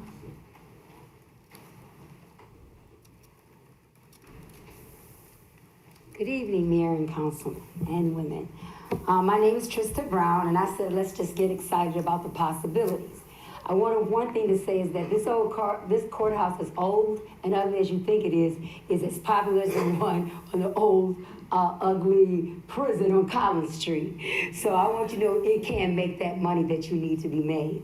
So I want to tell you, my organization hosted many events on the plaza of the old courthouse. Downtown Joliet needs a civil center. There should be a central location where government services are located, but also private businesses that complement them, like a food hall with local vendors, helping connect the people who come for government services with the best of our town. Downtown Joliet needs a conference center. We don't have any place for large-scale meetings of businesses, groups, nonprofit organizations, or community organizations. Constructing a new convention center will cost hundreds of millions of dollars. Repurposing it, an existing building can be much cheaper. Downtown Joliet needs a gathering place. Our community can come together if they are offered a place that includes food, meeting places, and public spaces, such as the existing plaza with monuments. If it is possible to turn this old courthouse into a civic center, a conference center, or a gathering place using private investments and not putting the burden on the taxpayers such as me and everyone in here, then we ought to consider it. For all these reasons, we are calling the Joliet City Council to fully invest opportunities to reuse this old courthouse building before allowing the building to be destroyed. Thank you. Thank you. Aaron McCadis. Good evening, Mayor and council members. My name is Aaron McCodis. I'm a licensed architect. I'm a Will County resident. I am a former Joliet resident. I'm a small business owner, and I work in Joliet about 6 days a week, about 52 weeks a year. I'm here to talk tonight about the merits of the Will County Courthouse to be listed as a local landmark. Obviously, the elephant in the room is the building's architectural design style, which is brutalism, and this is a rather polarizing style, which we've heard from people talk about tonight. Some people love it, some people hate it. The Courthouse Preservation Partnership has even adopted this a little tongue-in-cheek with their slogan, "The world's ugliest courthouse." But to be clear, the personal taste is not what is being debated here. What is up for discussion is the historical significance of the building. And it is really quite clear, per the City of Joliet's designation standards, it qualifies under 5 categories. First is A, significant value of the historical, cultural, aesthetic, artistic, social, ethnic, or other heritage of the nation, state, or community. Second is representative of the distinguishing characteristics of an architectural type, inherently valuable for the study of a period, style, craftsmanship, method, or construction or use of indigenous materials. Third item is notable work of a master builder, designer, architect, or artist whose individual genius is influence an era. Fourth, identifiable as an established and familiar visual feature in the community owing to its unique location or physical characteristics. And finally, it qualifies under economic and functional potentials, which we've heard plenty about from multiple professionals this evening. The only criteria that is up for argument is owner preferences. While the Will County executive has made their position clear, we've heard from multiple Will County board members tonight illustrating that the decision to demolish is not set in stone. Furthermore, Dan Butler brought up a good point that we, the people, the taxpayers and citizens of Will County are the real owners. And I believe that the people have made their voice heard here tonight. I have not heard a single citizen speak favorably towards demolition of this building in any of the numerous public meetings I have participated in over the last 2 years. It is very clear we do not want demolition. The final comment I'd like to make is that the Will County Courthouse has been listed by the National Park System on the National Register of Historic Places, which is an extremely careful and thorough process. So I think per the city's own designation standards, it should be rather straightforward. The building definitely qualifies. Thank you. Sharon Merwin.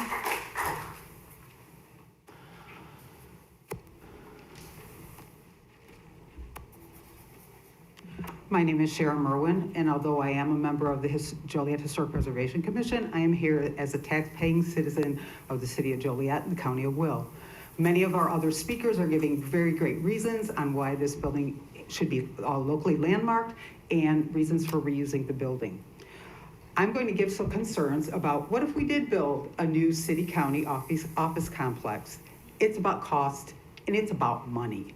As a resident of the city of Joliet, should we expect an increase in the city portion of our property taxes? As residents of Will County, should we also expect an increase in the county portion of our property taxes? In Joliet, we're getting Lake Michigan water, and we need water. There's not a problem with that. We need the water, but we do know our water bills are going up. And our other Will County residents in Romeoville, in Shorewood, and Crest Hill, they will also be paying for increases in water. And if this city county complex goes through, they would be paying increases in their county taxes. We recently received our property tax assessments, and they appear to be increasing for most people. So that means our property taxes will probably increase next year. And most people are experiencing increases in their homeowners insurance. So that's a handful of reasons of costs to all our taxpayers, and it's a fistful of money for all of us. If we put a new city-county building there, it's money, and it's money that we residents and taxpayers will be paying. So to me, this is a reason for many of our residents to just look at this and say, let's go with landmark and let's go with reusing the building. Thank you. Mary Beth Gannon. Mary Beth Gannon.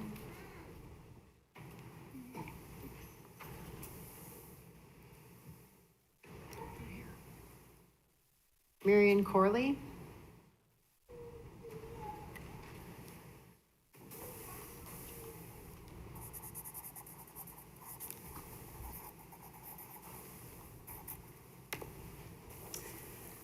My name's Marion Corley. I'm going to refer to the building we are discussing tonight as the former courthouse, not the old courthouse, as some of us know what old really is. I'd like to make 2 points. First, I'm a former member of the Joliet Historic Preservation Commission in its early years. Previous and current commission members dedicate themselves to the idea that landmarking is building of any age in the city of Joliet is preserving history. Joliet's history is its essence, its memory. But there's a big difference between the early Joliet Preservation Commission and the current one. The early commissioners were enthusiastic, but green. Today's commission is highly knowledgeable due to the gamut of learning experiences had by previous commissions and the gradual development of important working relationships with individuals and businesses in the field of historic preservation various historic preservation organizations, preservation commissions from other cities, Illinois Historic Preservation Division, and the National Trust for Historic Preservation. This commission really knows what it's doing. And this information and this nomination of the former courthouse as a local landmark is the product of an extensive gathering of pertinent information from all these contexts. Mr. Mayor and council members, this commission has done all the work for you by handing you these documents to review and then approve the nomination of the former courthouse as a local landmark. Point 2, everyone in this room, as well as others not here tonight, want Joliet to be a first-class city with a downtown that bustles with businesses and visitors. An adaptive reuse of the former courthouse will accomplish this vision. Demolition will not. Adaptive reuse is essential to modern cities. Demolition is outdated. Our preserved history makes our future. Thank you. Sidney Miller.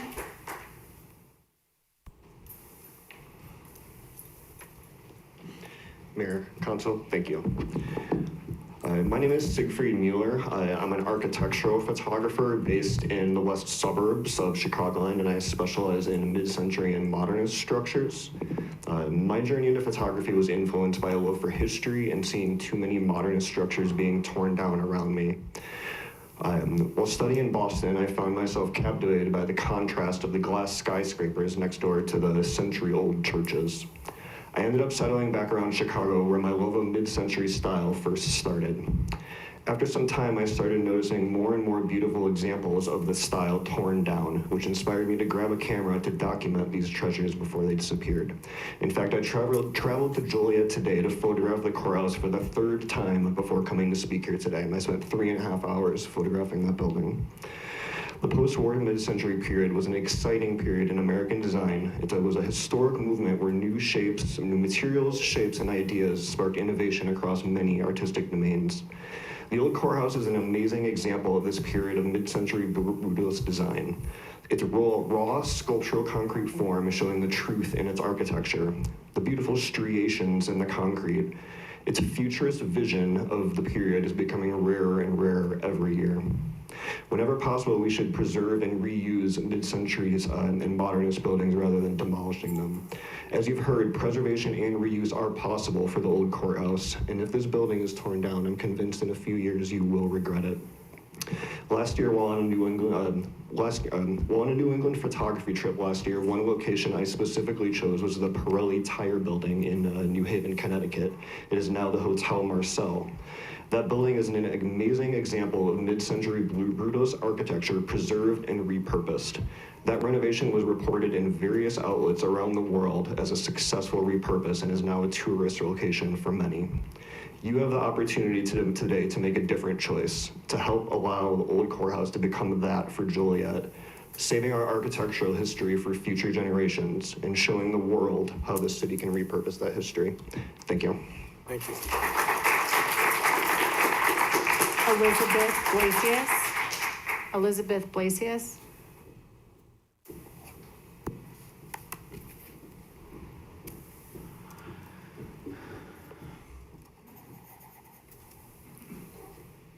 Good evening, Madam Mayor and Council. My name is Elizabeth Blasius. I'm an architectural historian and co-founder of Preservation Futures.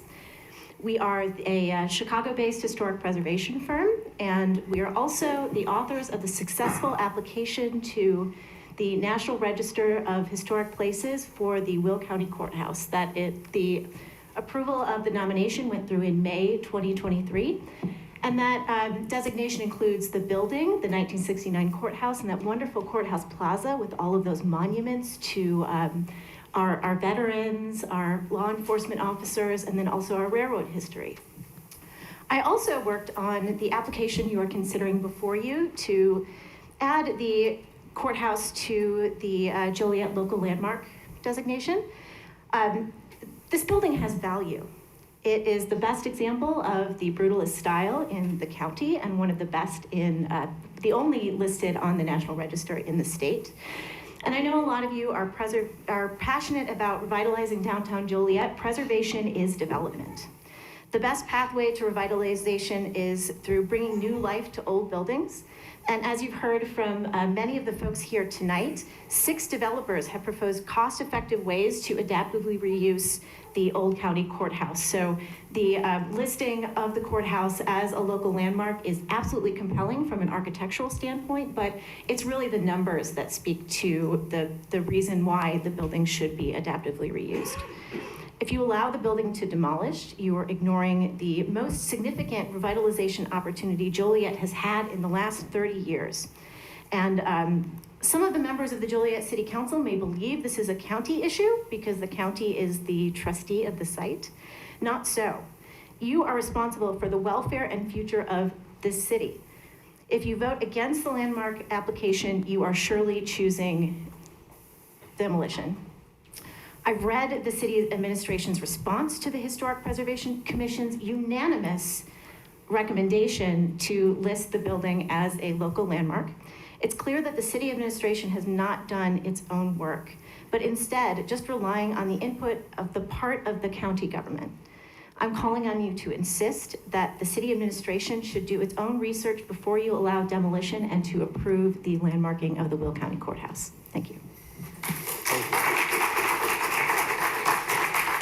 Josh Mings.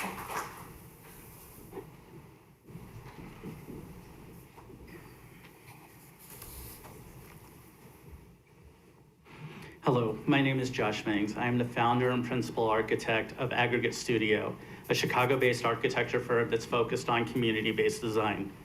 Much of my preservation and adaptive reuse advocacy has focused on brutalist architecture. Brutalism, while often maligned, is experiencing a resurgence in attention and appreciation throughout the United States due to its creativity, ingenuity, optimism, and equality shown in its design.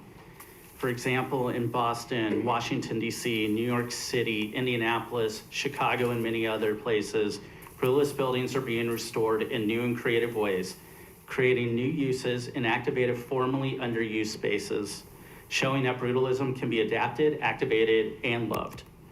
The old courthouse can be restored beautifully as a community destination and is uniquely positioned to be adaptively reused, both building and plaza.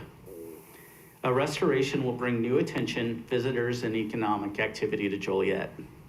The preservation and adaptive reuse of the old courthouse provides stewardship in the ongoing climate crisis, as the greenest building is one that is already built, and less energy would be expended during a renovation. Members of the Joliet City Council, if you allow this building to be demolished, you're ignoring an opportunity for national attention, growth, revitalization, and a boost of optimism in your city. Thank you.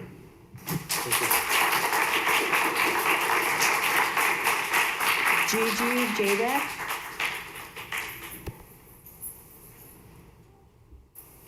Hi, good evening. It's really Georgine Jabek, also known as Gigi. I want to thank you, Mayor and council members, for having me this evening. I am an active Joliet community activist leader and also a state legislative staff member. I have, from my work, learned in the community that elected officials need to listen to their constituents. Members of the Joliet City Council, I would like for you to look at this room full of all your constituents, and they are the people that put you in this office. They are also the people that can vote you out of your office. If you've asked to show of hands whether the people want to preserve or destroy the building, I know nearly every person in here would raise their hand for preservation. The people of Joliet believe the old courthouse, or the former courthouse, should be preserved, not destroyed, because it is better for the urban landscape of downtown, better for our architectural heritage. Not only that, it's much cheaper to preserve than to replace. And let's not forget the eternal flame and the veteran memorial that is there as well. This is Joliet's history.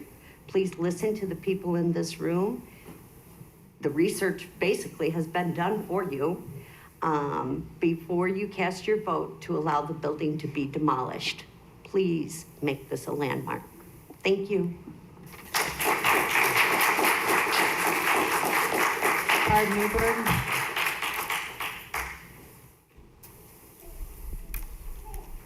Good evening, Mayor, Council. I'm Barb Newberg. I'm currently living in Shorewood, but I spent a significant number of years leading preservation planning in Joliet, and so this place is near and dear to my heart. I am speaking today about the issues that I feel are important with preserving the old courthouse. A downtown area needs a mix of uses to be truly vibrant. The city of Joliet is working to attract residential, commercial, and entertainment uses to the downtown. If the old courthouse were turned into mixed-use community destination, it would generate economic activity and sales tax dollars. Unfortunately, if the old courthouse gets demolished, we'll be left with a vacant lot, perhaps for many years to come. We know county government has a plan for a new building, but new buildings are costly and construction will take time. The 2020 courthouse building took approximately 10 years to plan, fund, and construct. That means if the county government demolishes the old courthouse, we'll be looking at a vacant space for about 10 years, which will not generate tax revenue. Some propose turning the property into green space. However, the city government is already doing City Square. Others have proposed parking, but we do have adequate parking downtown. Some of the parking standards are not recognized. For example, parking is free after 5 p.m., but many people do not realize that. We need signage. Rather than a blank space or green space or parking, the best solution for the old courthouse is a community destination. And for those reasons, we're calling on you to look at opportunities to adaptively reuse the courthouse. In closing, I would like to say that I want to refute the ugly courthouse concept. I decided to try and find a brutalist public building. I looked for 10 minutes on my phone. Dallas, city of 1.7 million. They have an inverted pyramid as their city hall. And apparently it works. I.M. Pei, world-renowned architect, designed the building.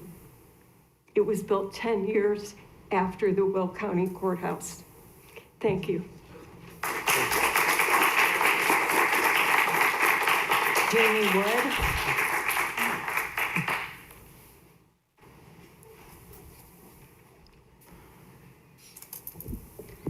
Hello, Mayor and City Council members. My name is Jamie Wood. I'm a resident of Joliet for 23 years. And I have to tell you, when I first moved here, I did think that courthouse was ugly. But it has grown on me since I love this city more than anything. I'm a lifelong political activist, and I'm here to defend the old courthouse.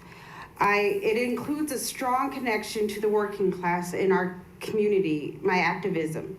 Our working class families need downtown Joliet to revitalize and grow, because revitalization and growth will bring jobs and opportunities. Downtown growth is sustainable growth. Downtown Joliet already has infrastructure for denser economic activity and is already walkable. So adaptively reusing the old courthouse will bring revitalization in a sustainable way. One of our community's chief concerns is good union construction jobs. Tearing down the old courthouse and building a new city-county complex will not bring a lot of construction jobs. Will bring a lot of construction jobs, but at great cost to taxpayers. We can bring more jobs at less cost to taxpayers if we adaptively reuse the old courthouse. In Rockford and other places, adaptive reuse has led to hundreds of millions of dollars in private sector construction projects along with union jobs, far more than would have been achieved with government teardowns and rebuilds. To deliver growth and jobs that are sustainable and pay well, I am calling on the Joliet City Council to support the adaptive reuse of the old courthouse building. Thank you very much. Damon Zunich.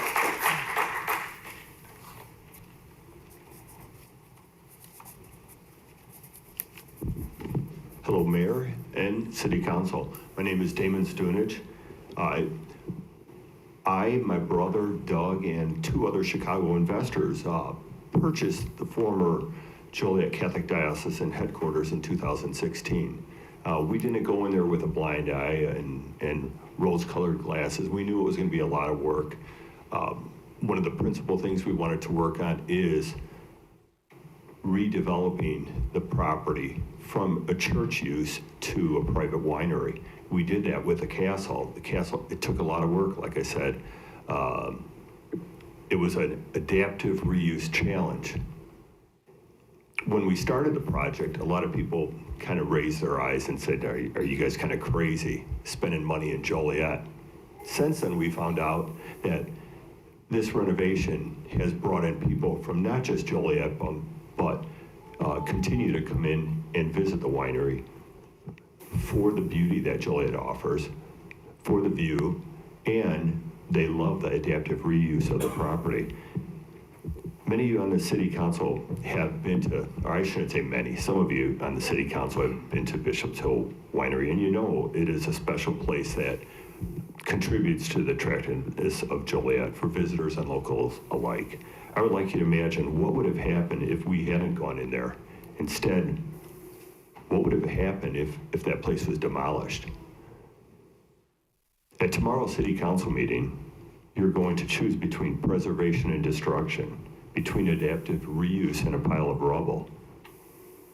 With everyone else in the room, I ask you to please choose preservation for the city, for the county, and most importantly, for the taxpayers. Thank you. Roger Wargo.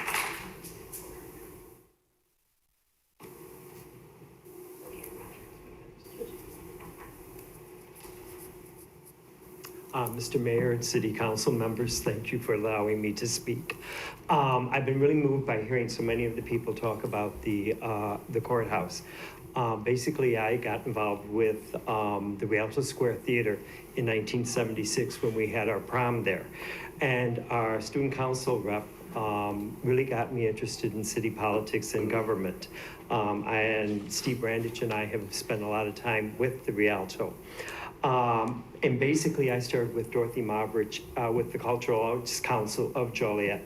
Many may remember the Cultural Arts Council and the effort that Dorothy Mavridge, Chris Stragatsits, John Archambault, Dorothy Seaborg, and other members like John Rassich also worked to try and save the theater.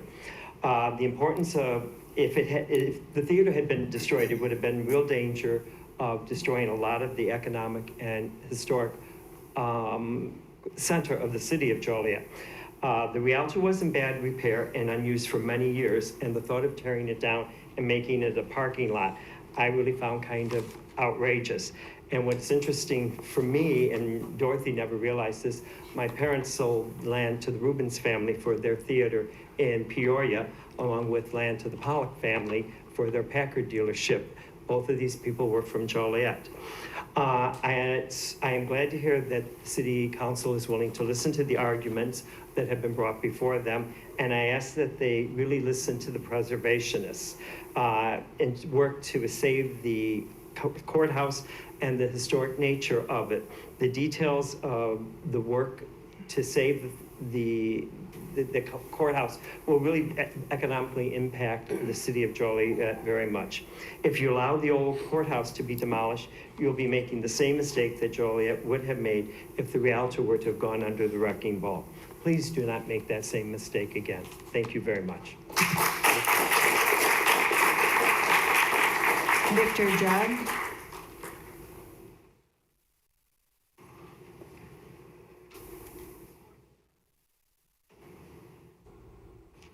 Mr. Mayor, City Council members, thank you for having us here this evening. And for listening to your many citizens and voters. I'm a local artist and member of the Courthouse Preservation League. In 2019, when the Will County voted to demolish the former courthouse, they believed it was only going to cost the taxpayers $1.5 million to demolish it, or up to $40 million to redevelop it. However, in the 4 years since, that scenario has changed in 4 ways. First, the total cost of demolition is going to be much higher than $1.5 million, perhaps as high as $6 million. Second, in 2019, the board did not believe that there were any private investors interested in the building.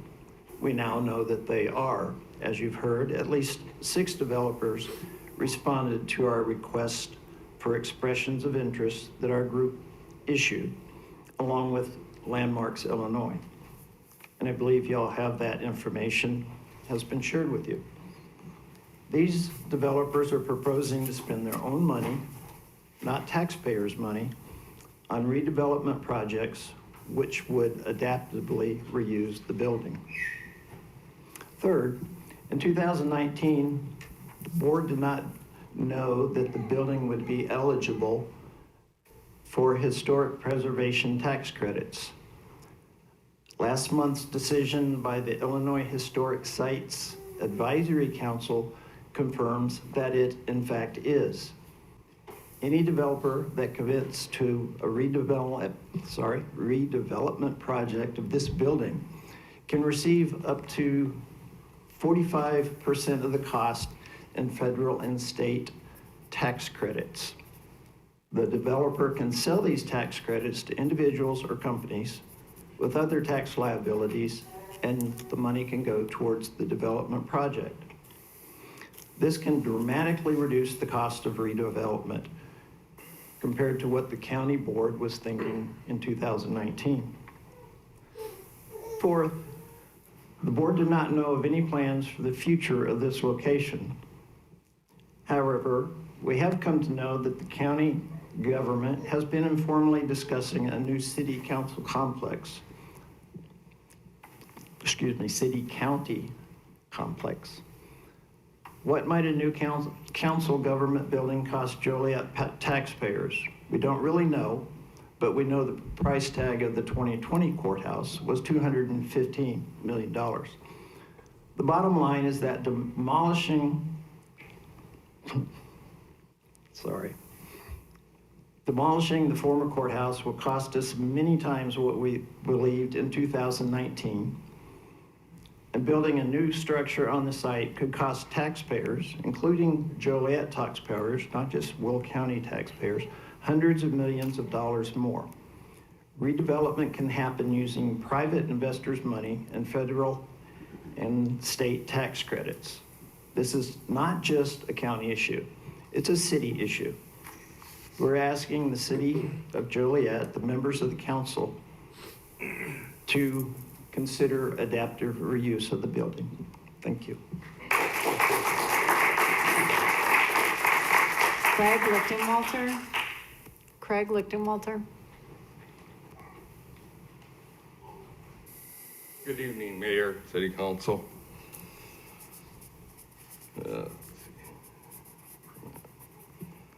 My name is Craig Lichtenwalter, also known as Mr. Downtown Joliet. I strongly believe saving the old Will County Courthouse is a must. The old Will County Courthouse is a historic building and is a focal point coming into downtown Joliet from the south on Chicago Street, historic Route 66. Even earlier tonight, 2026 is going to be 100-year anniversary or something, big celebrations, and that's on Route 66. You don't want a vacant lot, rubble for that celebration. Downtown Joliet has a wide variety of architectural buildings, which is one of the reasons I, among many others, love downtown Joliet. To demolish this unique building would be a travesty by leaving a huge vacant eyesore of emptiness for who knows how long.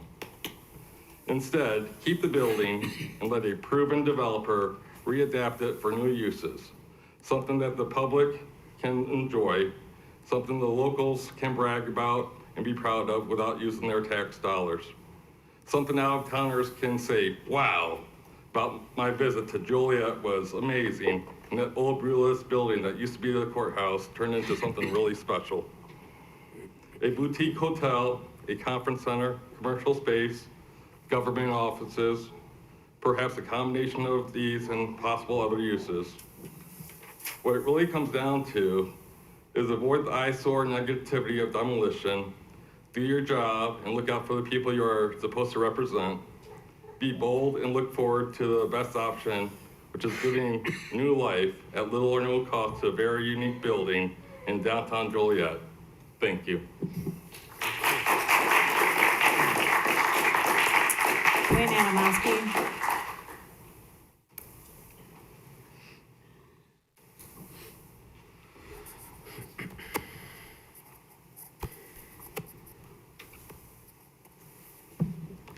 Good evening, Mayor and Council. I'm Quinn Adamowski, 520 Knox Place. I'm a resident of Joliet, and I'm the Regional Advocacy Manager for Landmarks, Illinois. But tonight, I want to speak to you as a resident, not as the Regional Advocacy Manager.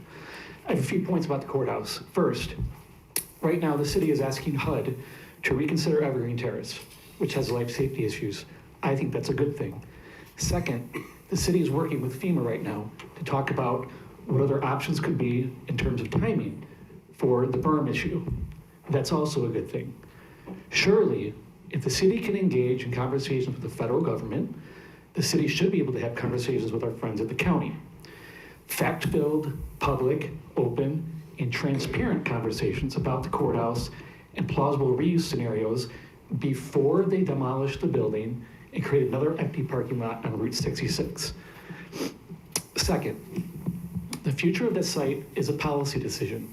You're here to make policy. Really, it's multiple policy decisions. First, what is our identity as a city? Second, what is the future of our downtown? Third, do we really need another vacant parking lot? And fourth, are we ready to signal commitment to spending millions of dollars on a joint project with the county, as has been proposed, without any public discussion?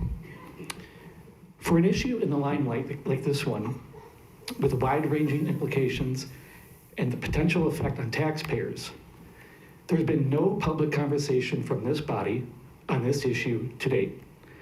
This needs to be a comprehensive discussion before demolition.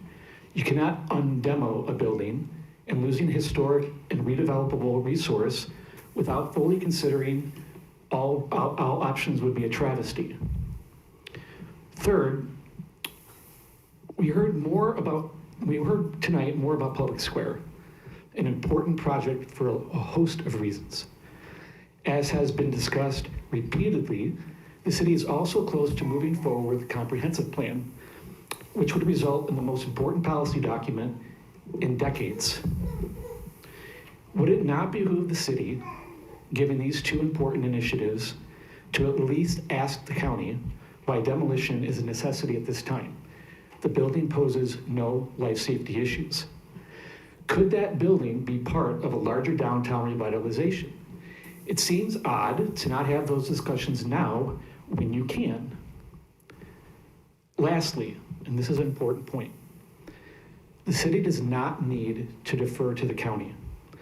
As members of this council, your first duty, your fiduciary duty, is to the city and to the residents of Joliet. The structure is within the corporate limits of Joliet, giving you final jurisdiction. I encourage you to landmark this property to ensure the opportunity for a full public vetting, a vetting that has not happened to date, as County Board Member Trina suggested, so that we can be certain that residents of this city have a bright, vibrant, and financially sensible future. If landmarking the building makes you uncomfortable, and I can understand why that would be the case, then I ask that you get a commitment from the county to delay tearing down a very reusable 140,000 square foot building so that the city, as final arbiter, has an opportunity to contemplate what our downtown is going to be. Empty parking lots don't spur growth. I implore you to reach out to the county if landmarking this building is not an option, to have a public discussion now before demolition and financial resources are expended in the future. Thank you.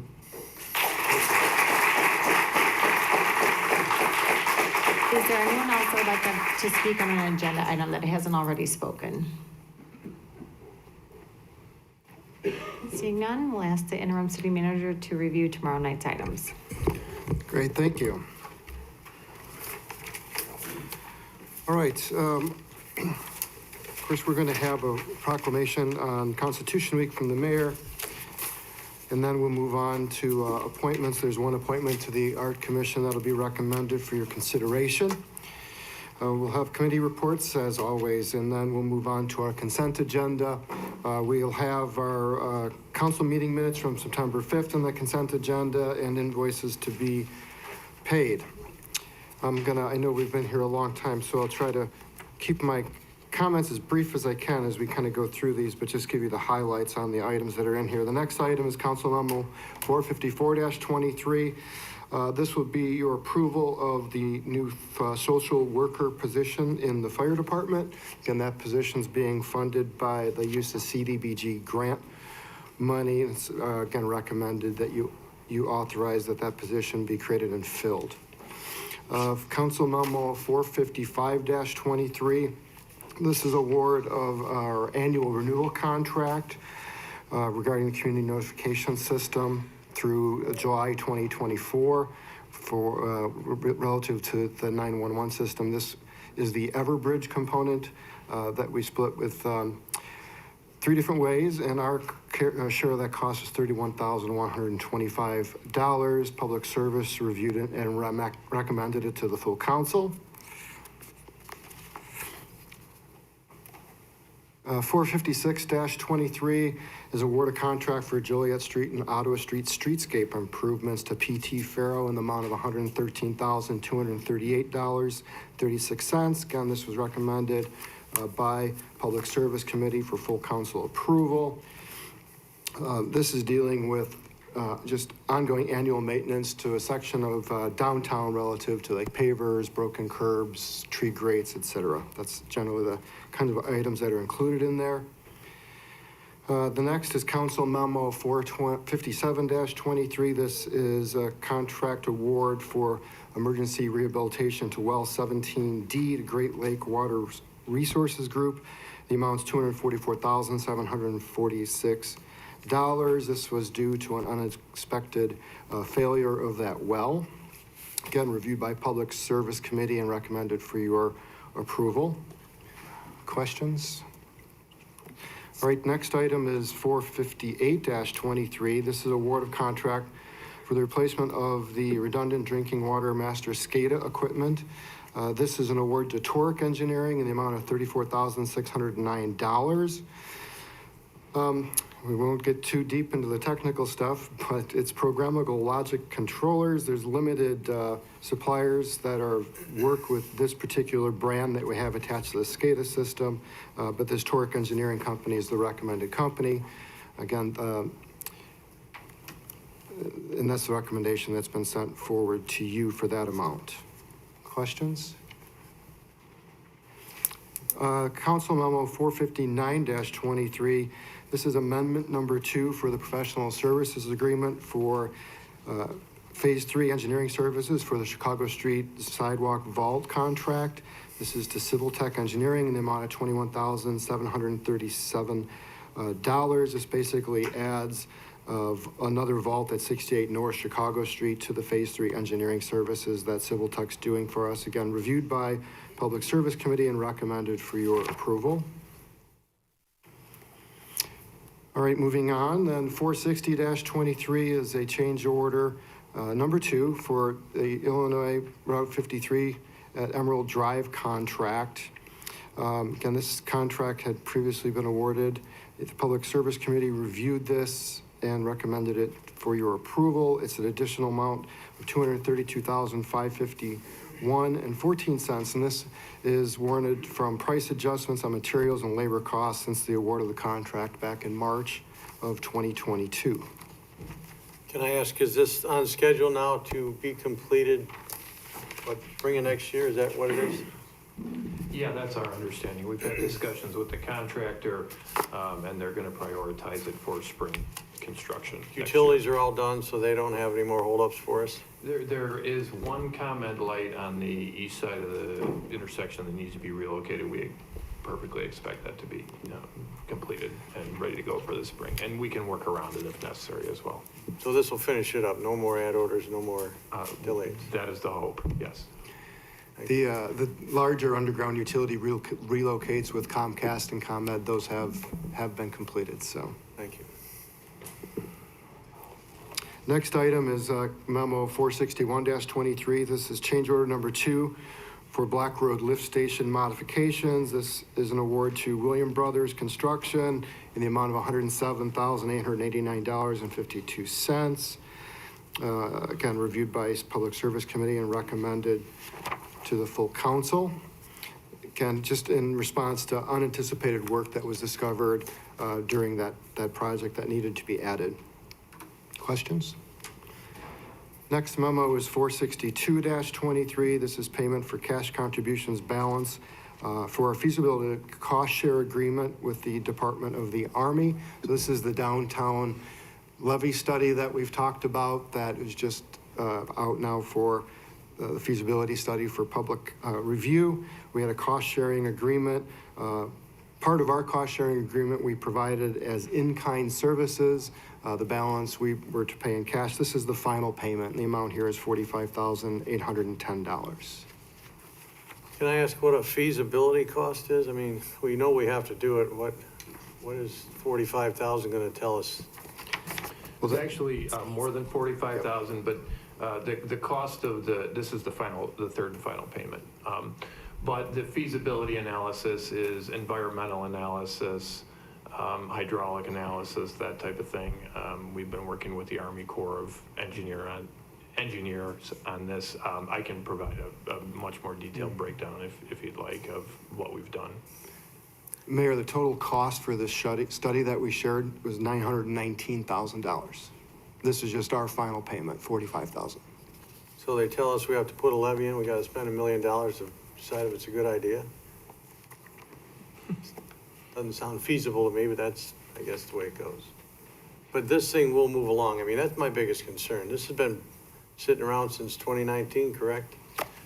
Yes, working with any federal agency is time consuming. This one has probably taken a little longer than we would have hoped. So we'll need a legislative help. We'll need a congresswoman to help us probably. That would not hurt. Okay. All right, moving on. Next council memo in the consent agenda is 463-23. This is related to what we just spoke about, payment to Comcast for utility relocations that were required at Route 53 and Emerald Drive. The total amount of that's $41,209.65. Again, reviewed by Public Service and recommended for your approval. Next is 464-23. This is the purchase of 5 stair chairs for the Joliet Fire Department to replace out of warranty and out of date chairs that are in service right now. The purchase is from Stryker Company in the amount of $60,926.50 and reviewed and recommended by the Public Safety Committee for your approval. Next item is 465-23.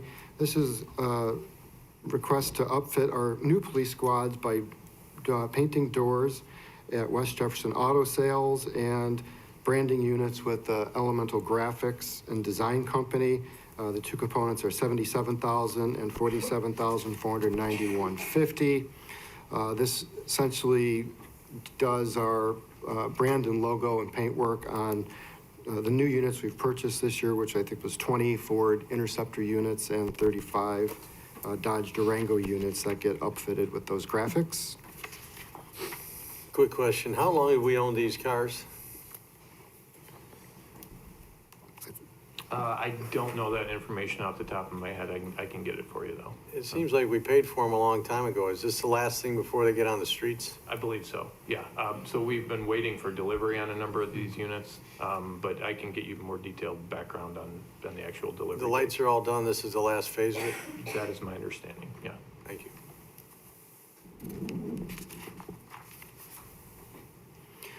Next memo in the consent agenda is 466-23. This is a professional service agreement for the 2025 Water System Rehabilitation Program to Baxter and Woodman in the amount of $846,500. This is allowing an increase in the percentage of water main replacement that we're going to be able to do in that program year. Essentially equates to 29 miles of water main length. The total estimated construction cost is a little over 70 million for that. There was included in your council memo a list of all those additional water main projects that are being brought under that contract.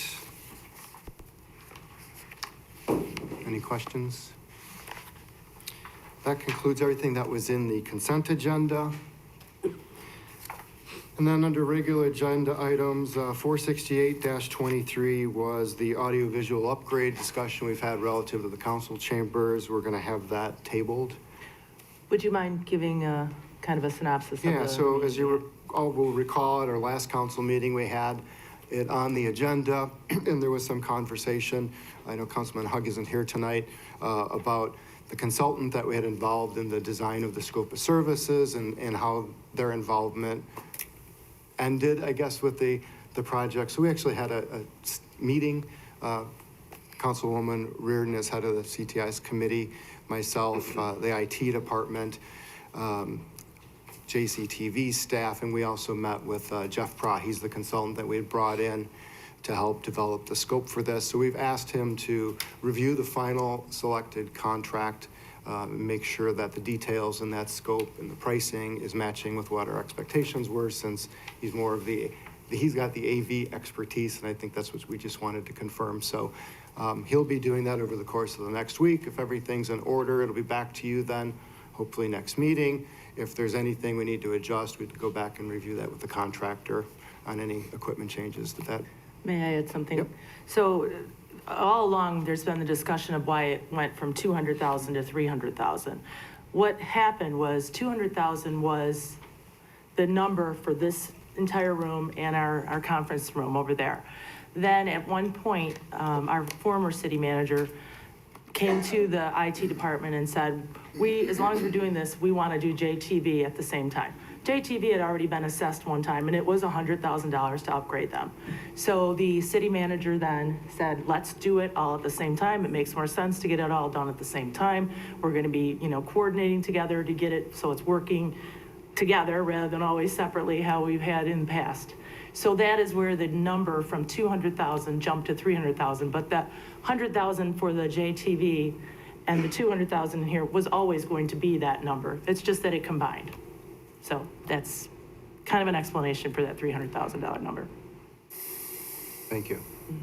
If I may, there was some question about we were going to vote on electronically. Is that still part of that plan? We're looking at not, because there's a few extra things that we'll be needing for JTV with the scope of service, a little more expense there. And it doesn't seem like anybody's too excited about doing the push button voting. There is a Granicus program already available where that can be recorded that way in our system that exists. So we would save probably about $30,000 by removing that, but we will be pushing it towards the extra equipment that we'll need for JTV. Oh, that makes sense. Yeah. Okay, thank you. Mr. Mayor.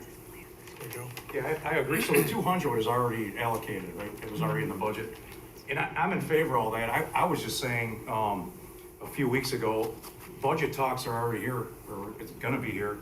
I don't see why we couldn't wait to fit that and that additional, I think, 100,000 or whatever into the next year's budget. Make sure it's there, make sure our numbers are there. I'm sure there will be. You're doing a great job, but that's only my defense on it, so. Thank you. So that'll be asked for you to table it, and we'll reconsider it in October. Next, under licenses and permit applications, we have Council Memo 470-23. You had reviewed at your last meeting a transfer of a BG liquor license at 1987 West Jefferson Street. The liquor commissioner is asking that you bring that back for further consideration. Mr. Mayor. Kevin? Yeah, Joe. Yeah, just real quick, if you don't mind. Just real quick, I worked out of the liquor commissioner's office for almost 13 years. And in the past, and maybe it's changed, I don't think it has, and maybe we'll look into it for tomorrow's meeting. But in the past, and this has nothing to do with the applicant at all, this was just the process and in the ordinance from what I remember. If a issue was denied, then that applicant had X amount of days to appeal it to the Illinois State Liquor Commission Control.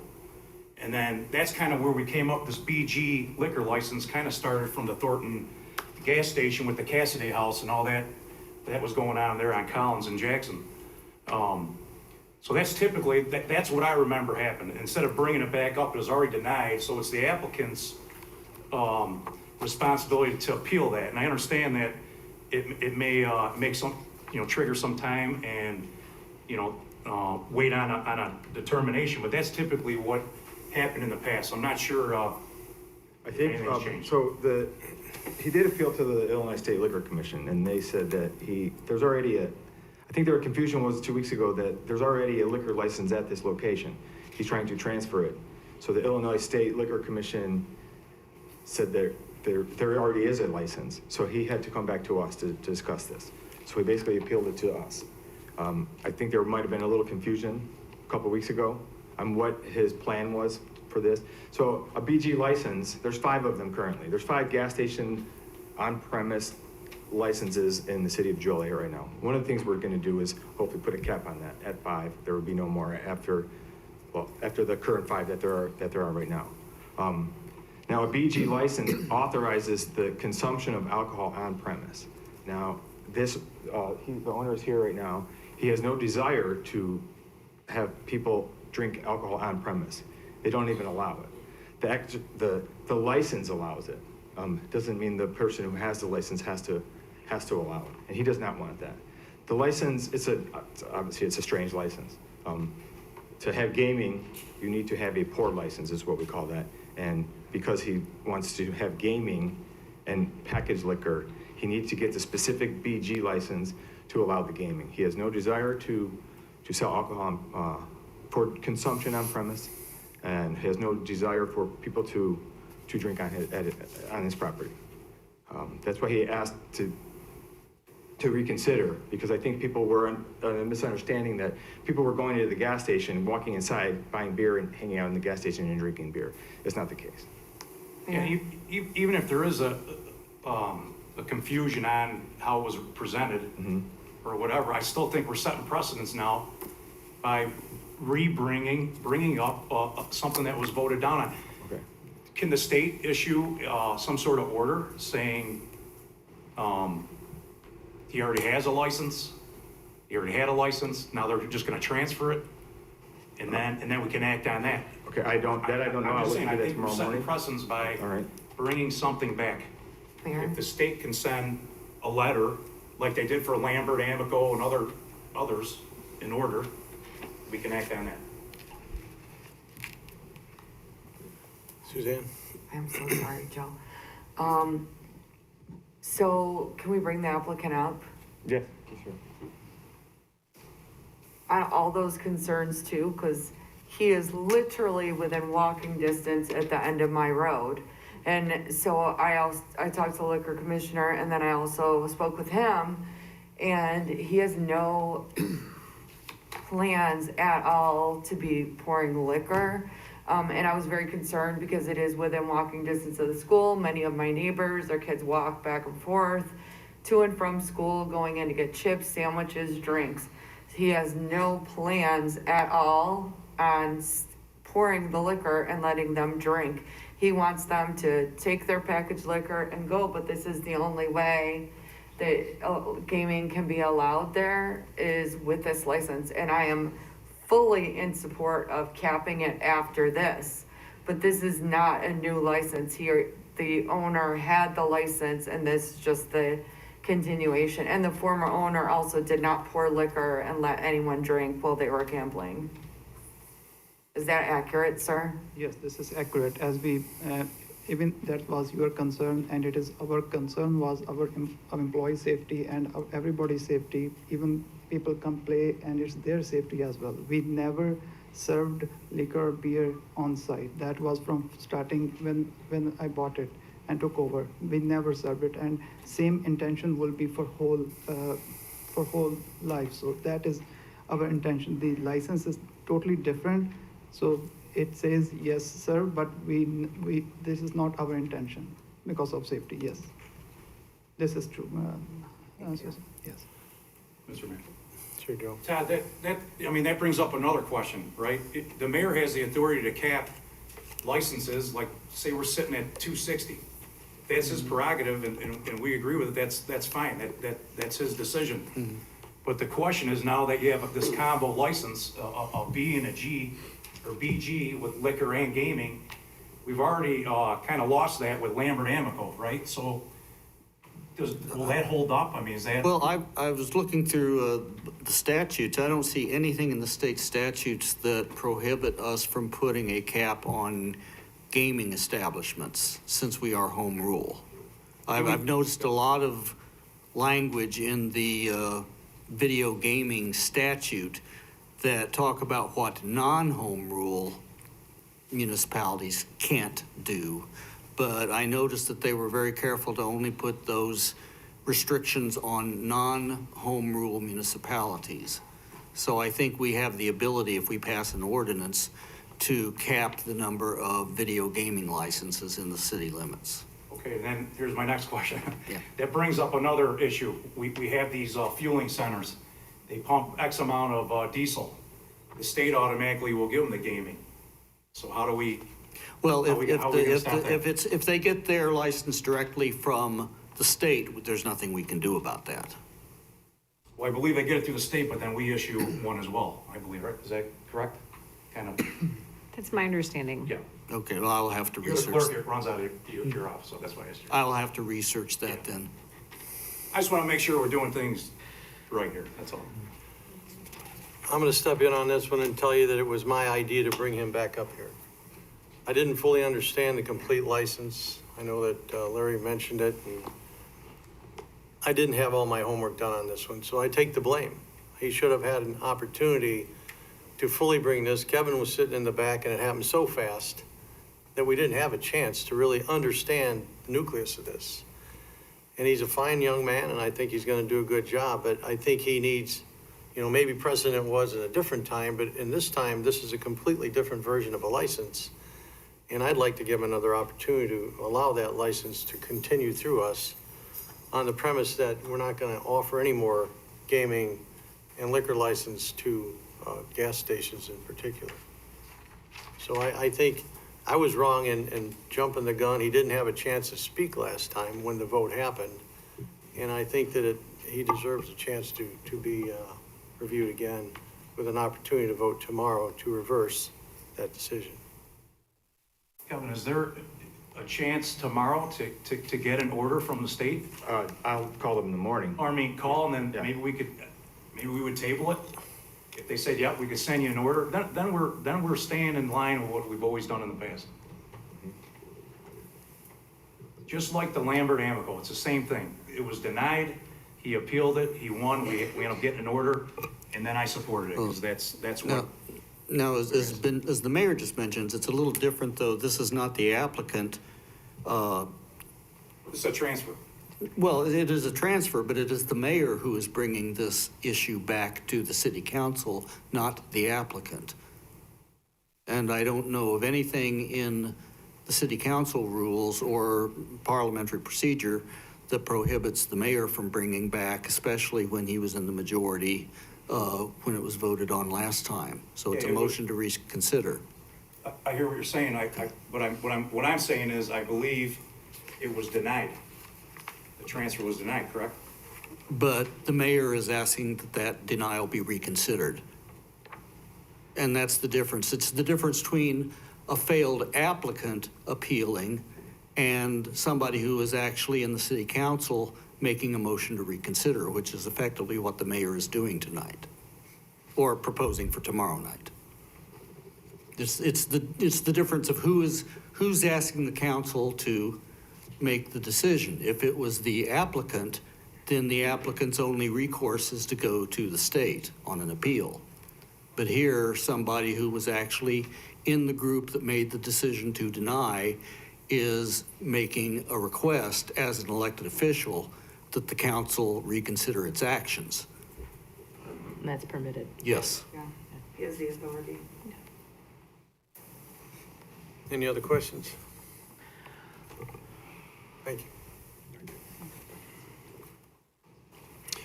All right, under public hearings, we show none. Moving on then to ordinances, resolutions. The first is a ordinance approving a special use permit. This is to allow enrollment up to 160 students in preschool through 8th grade at the existing public day school, 1205 North Larkin Avenue. This is the school we know as the Southern Will County Cooperative for Special Education. I think they've been operating there since the late 90s. The special use permit previously had permitted them up to 90 students. So they just like to expand the capacity and expand the services to preschool age students. This was reviewed by the zoning board in August. And there was no one that appeared in opposition. It was recommended to you unanimously for approval. I know we have representatives from SOAC here if you have any questions of them. So they're only back because of double their size or approximately double their size? Correct. The originals, yes, the originals, yep, special use permit in 1998 said limited to 90 students. And so they're asking for that to be amended to 160. My question is, I was reading back through this whole thing. I have no objection to this at all. I just want things to be right. In the new ordinance, it doesn't mention the fencing expansion, only expansion from 1998 and 1999. That should be updated, I think. I just want to make sure everything's the same, showing the same old ordinance on page 2, Exhibit A.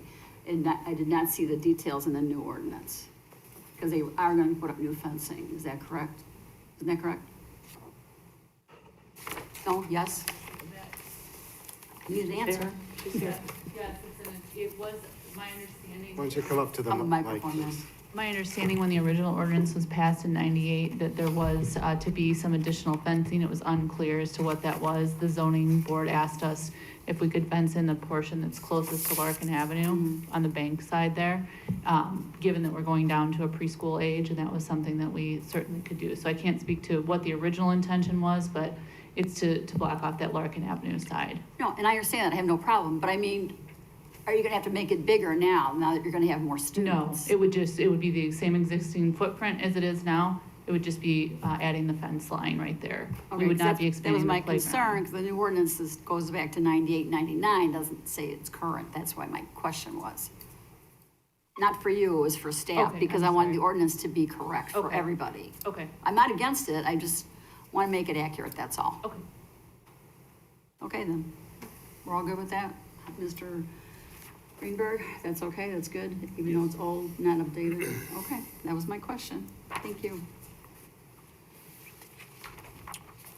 All right, the next item under ordinances and resolutions is Council Memo 473-23. This is an ordinance approving a special use permit for an automotive service and repair facility at 217 East Clinton Street. This building used to be occupied by a commercial painting outfit. Ireland was the painting company. This is essentially across the street, just to the northwest of the Boys and Girls Club facility. Again, the zoning board reviewed this at their August meeting. There was no one that appeared in opposition or gave comments against, and the zoning board recommended it to you unanimously. The owner of the property is here, Nick Polychondriotis, if you have any questions for him or not. All right, seeing none. The next item is Council Memo 474-23. These are the ordinances that are associated with the re-subdivision of Lot 3 in Laraway Distribution Center Unit 2, which we heard a number of public comments on and comments from the applicant and their team members that were here earlier this evening. Again, just to reiterate, this is an existing subdivided lot that is in a industrially zoned property that we annexed back, approved the annexation agreement originally in 2004. They have the ability to build a 780,000 square foot building on this parcel today. They're asking for you to consider dividing the property into 2 smaller lots. Each of them would contain smaller buildings. I think the gross total then is more in the 650,000 square foot range. You heard some testimony tonight about how that would reduce the number of docks and the number of truck traffic counts. Again, as we talked about this as staff, we just wanted to reiterate so that you were clear on what you're voting on, because it's just you're not voting to whether this should be industrial property. It already is. You're not voting as to whether it can have a warehouse building. It already can. They can get a building permit tomorrow if they have plans ready for that 700,000+ square foot building. You're voting on allowing them to divide 1 lot into 2. And you, doing that, look at, do the lots conform to the zoning? They do. Does the proposal conform to our subdivision ordinance? It does. And is there anything contrary to this in the annexation agreement? And the answer is no. So for those reasons, you had a recommendation of approval from the Plan Commission, but there were 2 no votes, so their vote was 6-2 to you, and you have a recommendation of staff for approval of it. So I'll stop there. I know this was a lot of questions or issues, so. Sure. So can we get a legal opinion from Mr. Greenberg as far as, because the residents produced some documents, and actually I think Jan was included in those documents, which said there were, and they did things a little different then, didn't they? They voted in pre-council and council. Yeah. That there were not supposed to be trucks on Rowell. And so I would like a legal opinion. And then also, just because we can doesn't mean we should. I could just add to that, though, it was mentioned here about when Mr. Gregory was here. Later on, we annexed that other property in there because the reason we did was what he said, and I know Mr. Osterberg is going to disagree with me, but this is why I voted yes, because so we could have access for the fire department to get into that area, get into the school, go in that back way if needed to be. That's how it was sold to us, if you will, back then. And that was quite a while ago. But yes, I was on here. And so we said no truck traffic on Rowell, but that was the only way we, to my recollection, that's how I remember it. The reason I allowed that vote to annex that piece of property was to allow the fire department to get in that way. But that's how I remember it. Because we said absolutely no truck traffic on Rowell. And then Laraway School moved over there so they wouldn't have to have truck traffic. And now we're putting them in jeopardy again. So what's our recourse on that, Mr. Todd? Well, the council memo back in October 3rd, 2006 did have the statement in it signed by the city manager saying the subdivision will not have any access from Rowell Avenue. I don't know why that statement was in the council memo. It is in there. I don't know whether it was a mistake by the city manager, whether it was a clerical error. The problem is it is not consistent with the annexation agreement that was approved by the city council back on November 16th of 2004.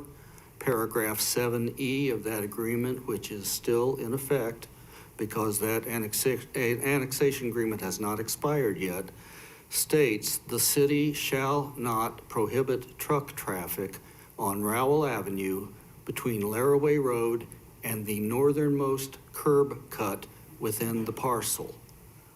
That is what the annexation agreement says. The annexation agreement has not been amended by the city council since then.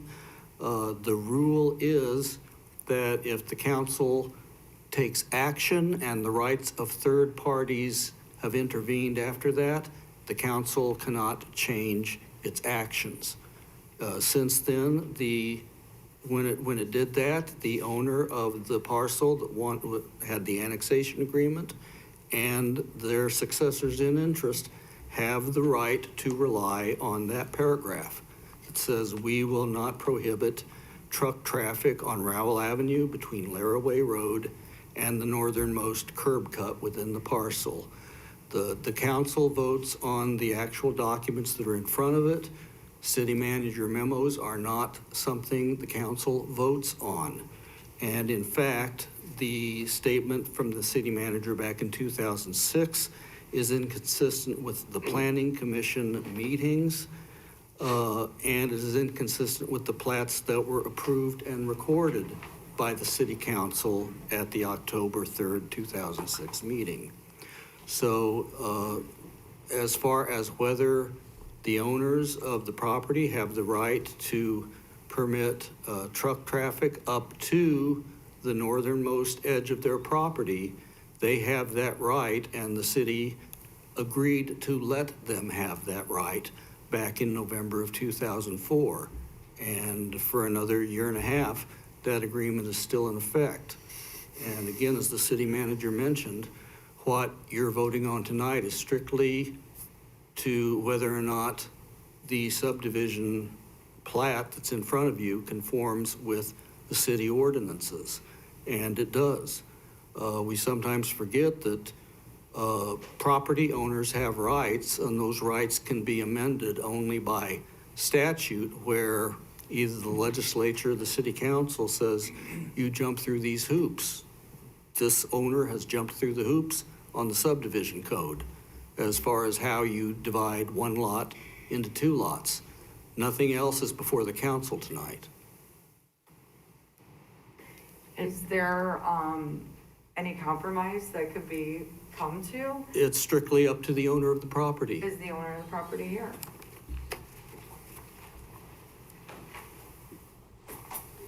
Councilwoman, Steve? Yeah, so the applicant is Cabot, obviously, but Steve Ostrowski is the broker for the property owner. I just wanted to say that the neighborhood, the residents on this side of town, they're not against industry at all. What they're against is having any trucks down Rowell. The entrance and exits plan for what it looks like 3 entrance and exits on Rowell. You cannot rely on the city of Joliet to do truck traffic enforcement. We only have 2 truck traffic enforcement officers for the entire city. So you can't do this and then expect us to patrol the trucks. It's just not possible. And I'm wondering if this can be tabled until a compromise can be struck. I'm asking him, can be struck with the city and the residents together, working together, because that's what community is about, for some better plan for this. And then I just want to point out that Mr. Osterberger said without access on Rowell, people will die due to circulation challenges. And if people are going to die due to circulation challenges, then it would present, if we do this, then I think this should be tabled completely. So Councilman O'Barra, Mr. Ostrowski said that, I didn't, first of all. Second of all, I want to point out one thing that I was remiss earlier. Dan here is a representative of Cabot, and the one thing I wanted to make sure that we were talking about the subdivision. The one thing that I left out that Dan could present was, in this subdivision, there is only one additional curb cut proposed. And so if you could, 1 second, Mr. Ostrowski spoke on behalf of the owner of what's likely to happen, given what is there now. But I didn't allow Dan to speak, and could you speak to the design and the one curb cut? The one additional curb cut. Sure, and I'm Dan Ubelar with Cabot Properties. If you need my address, 11 West 117 Oak Brook Terrace in 22nd Street in Oak Brook Terrace, Illinois, excuse me. We are proposing 2 additional curb cuts onto Rowell in addition to the one that exists. Within the annexation agreement from 2004, it does speak to curb cuts. and that curb cuts along Rowell Avenue shall have a minimum of 500 feet spacing. The closest our curb cuts get together is 650 feet. The first one north of Laraway is 900 feet away. So we are working within the constraints of the annexation agreement and the covenants and restrictions within it. I want to point out that it's kind of, I don't want to take away from the fact that adding more curb cuts to Rowell Avenue or anywhere along Laraway doesn't change the volume of traffic that's coming in and out of a property. If anything, it allows the traffic to distribute in more locations and alleviate congestion at the existing access points. So where we had thrown out a solution of just bringing access solely off of Laraway Road, that simply won't work from a functionality standpoint. Us mixing all of our traffic in with the neighbor to the east would create an absolute nightmare of traffic congestion at that intersection.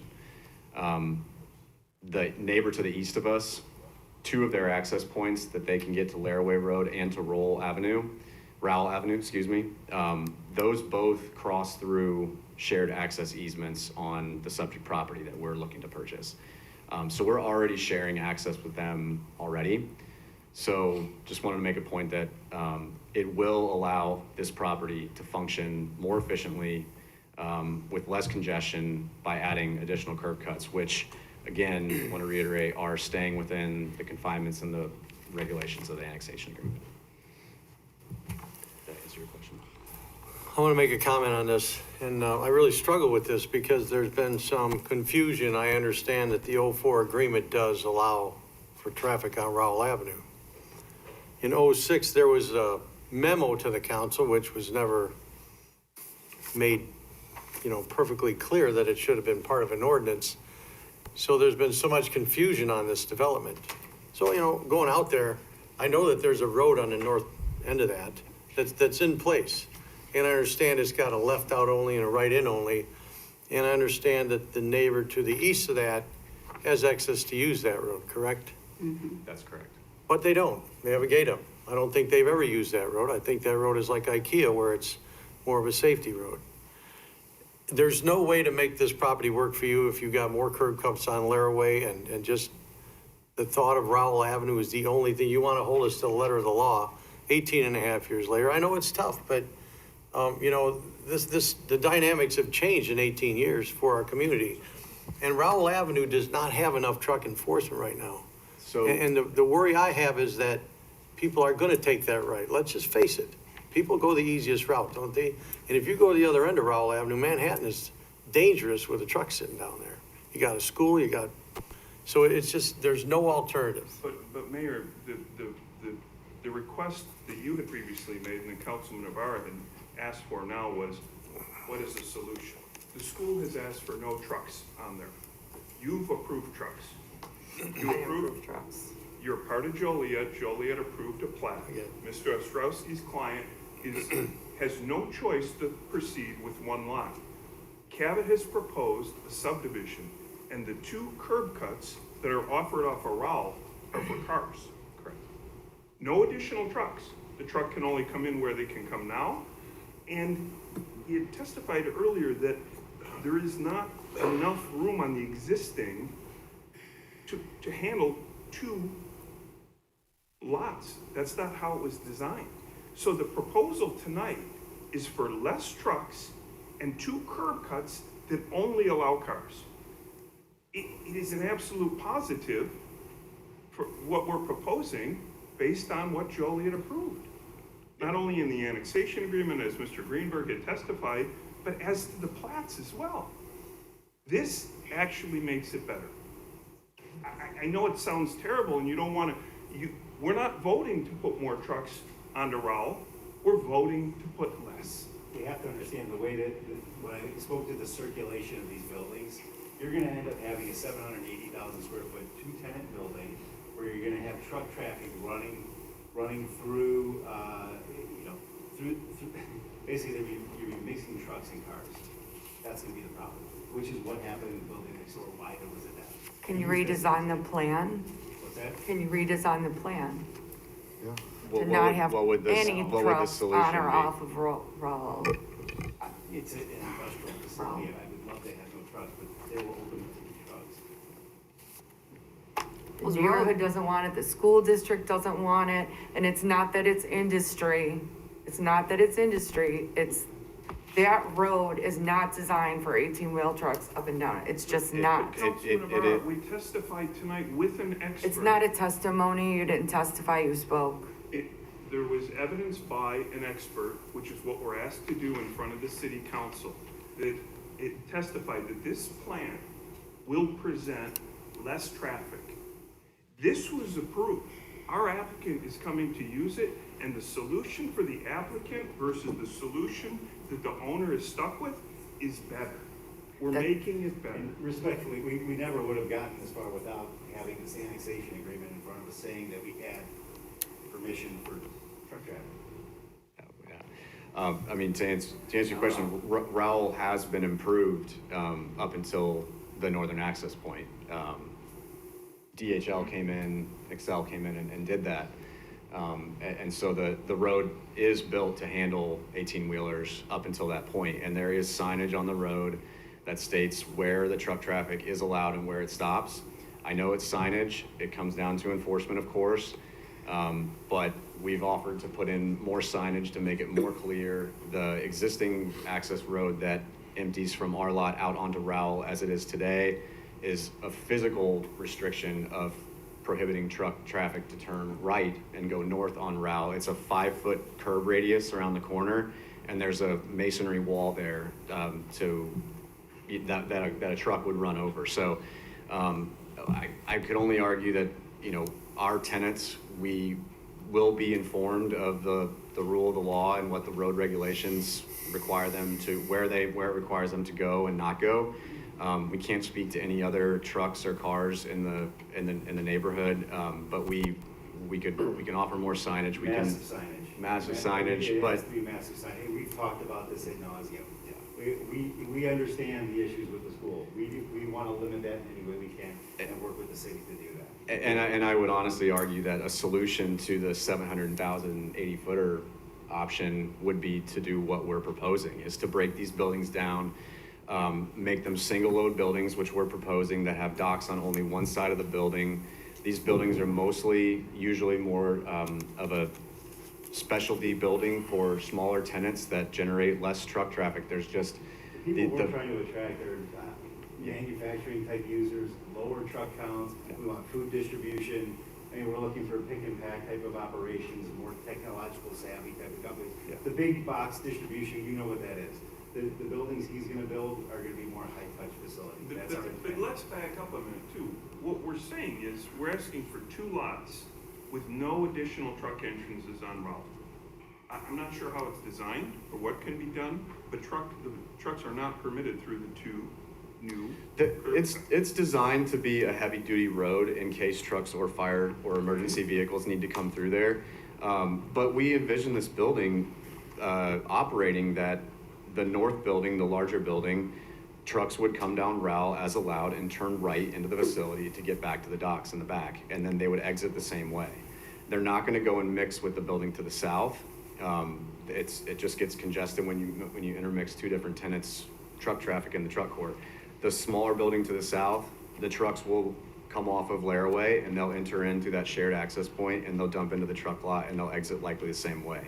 They're going to know that they can't drive north on Rowell, and I understand that there's an existing condition problem with trucks there now, but again, we keep going back to we wouldn't have gotten this far without having.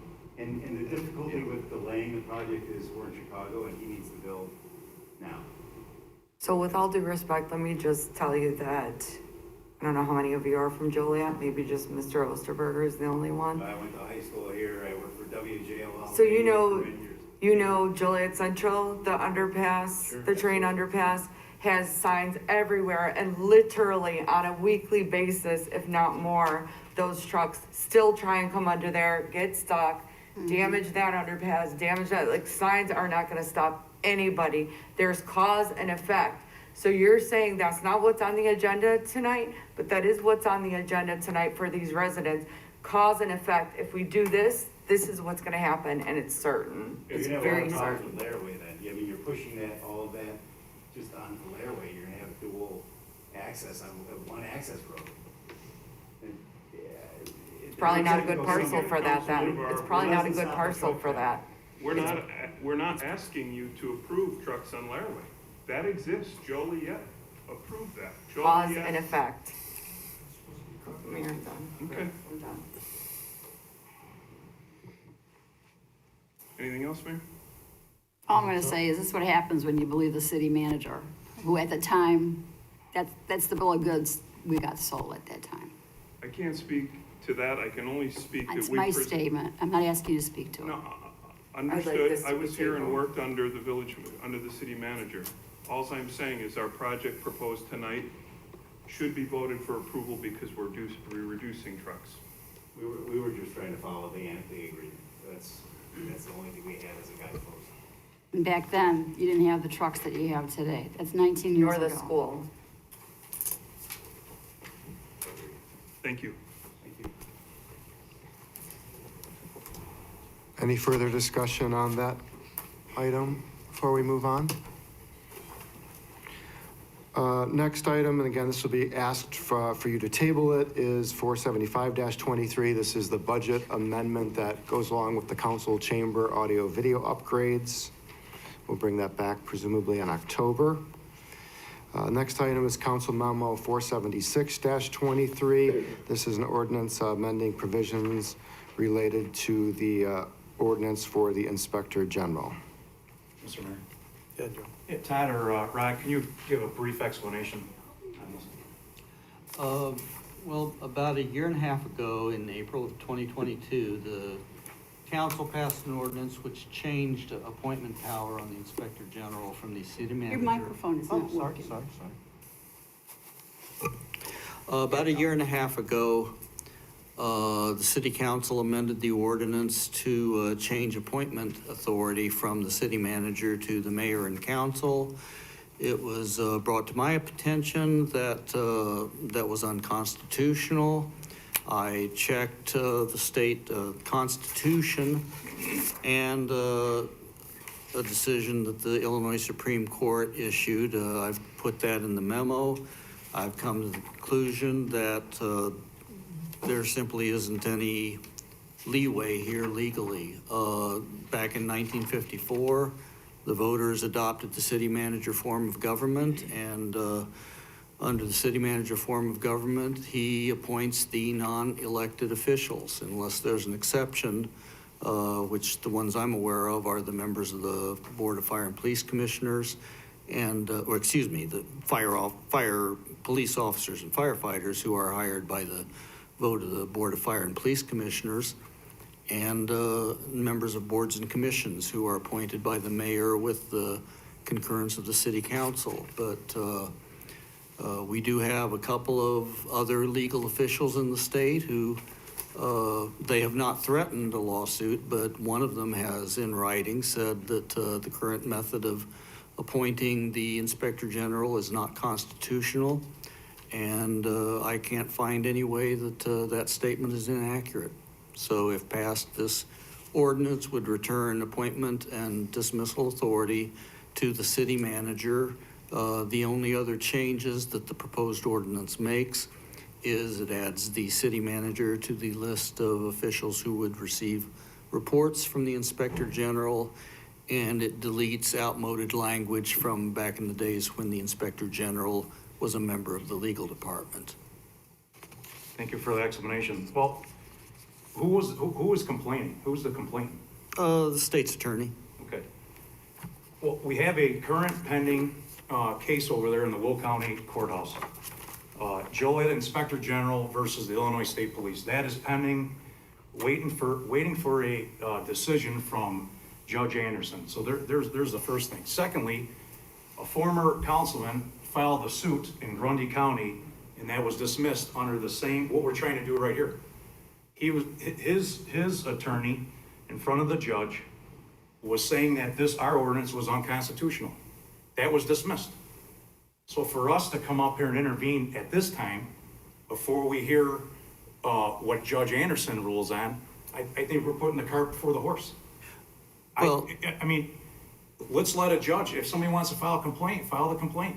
I mean, look, lawyers, attorneys, I respect them all, but they give opinions. They lose cases every day in court on opinions.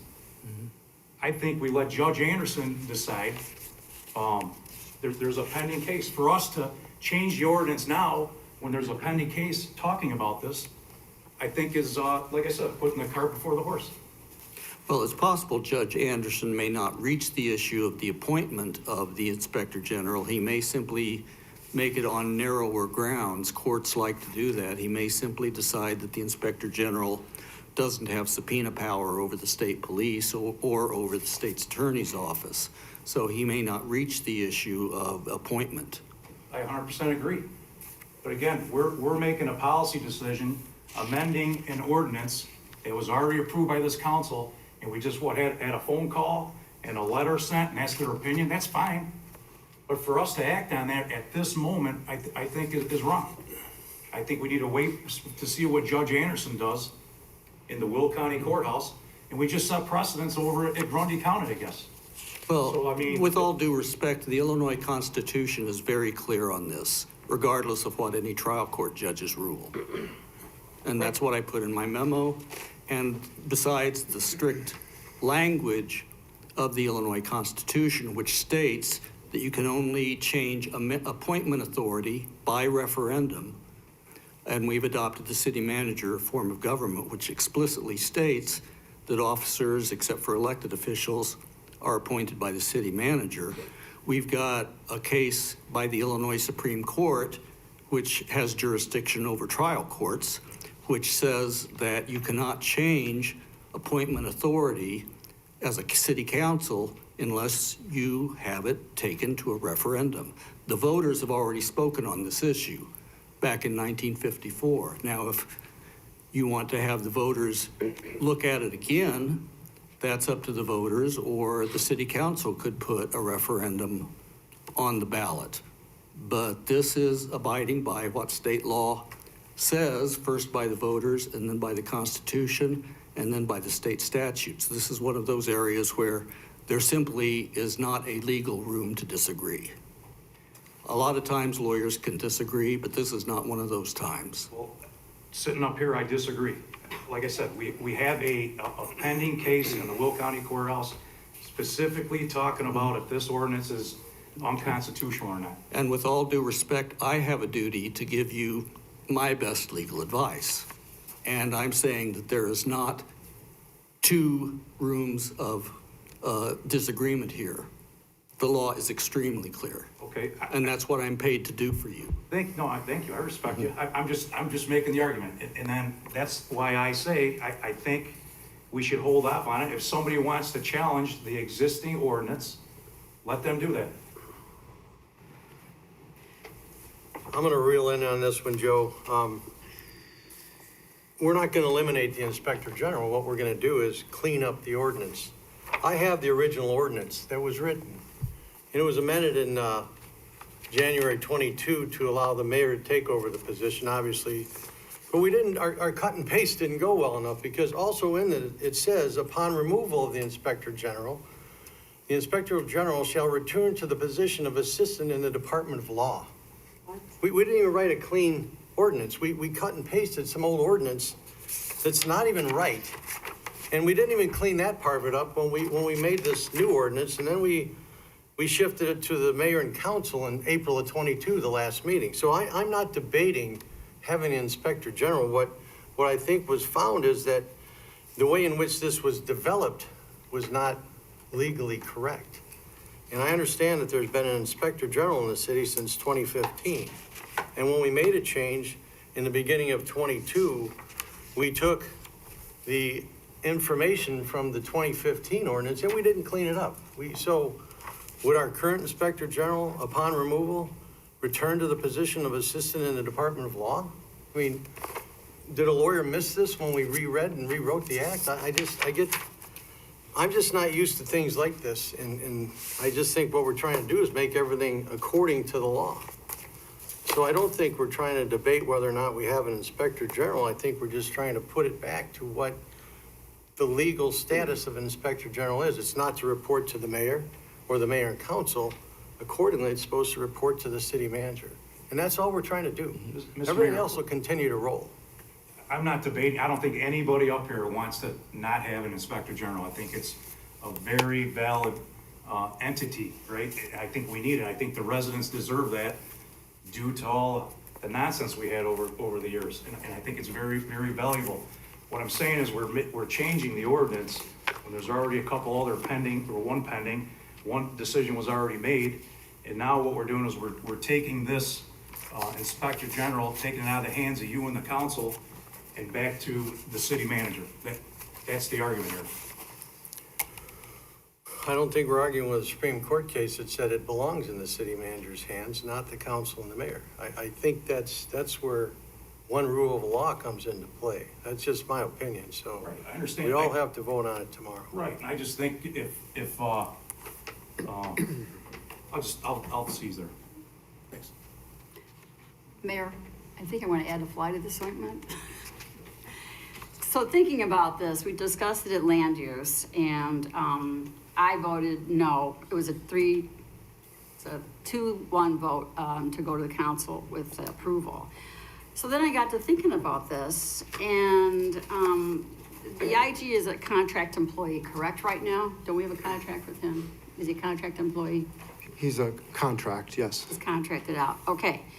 So according to what we're talking about is our ordinance is wrong because the city council hired him, even though on February 15th of 22, the city manager at the time said, I would like to make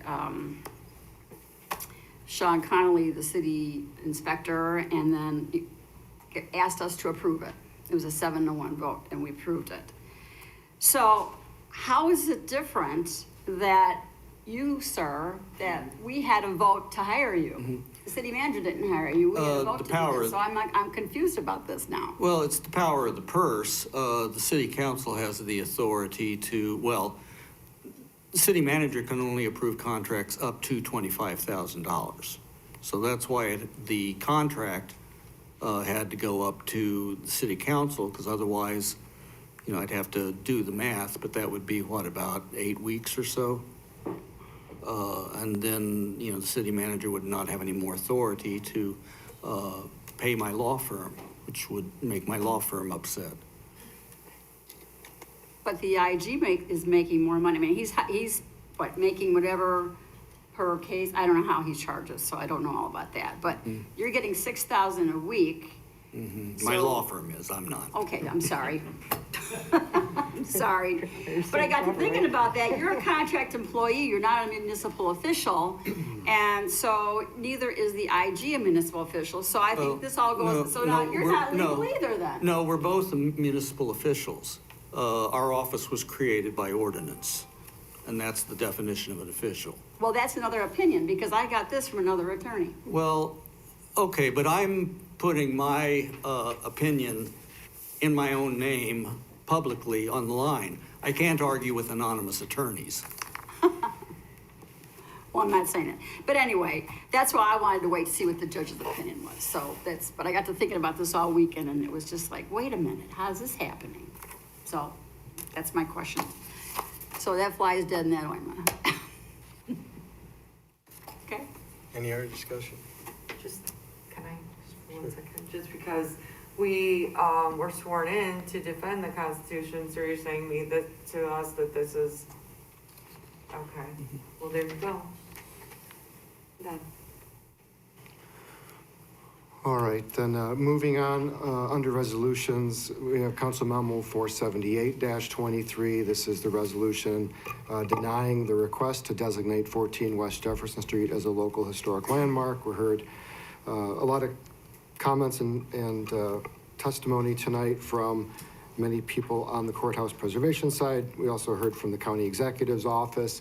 I just did want to again point out you were delivered on the dais tonight some handouts that do a better job of simplifying the history. Again, 3 things that the county had provided you, as well as the document that Hudson Hollister had gone over with you as well. So you have those hard copies in front of you. Again, just reiterating the county executive's position. They provided you a letter with the history of the county actions going back to the first vote in April of 2019 to pursue demolition of the site and the subsequent actions that have been taken to support that since up through September 27th of 2023. The Historic Preservation Commission, as I believe you're all aware, first took up this matter at a public hearing in May of 2023, and it was tabled a few times, and for various reasons throughout the process, but they ultimately did send it to you with a recommendation to landmark the building. And again, administration's recommending that we approve a resolution to deny landmark status for that structure. Is there any further? Any comments? I'd like to make a comment. Hudson, you and I have talked about this for a long time. And I applaud all the passion that goes into this. But long before I even thought about sitting in this seat, we talked about would this handcuff the city in perpetuity to that building. Is that the case with the landmark status on this?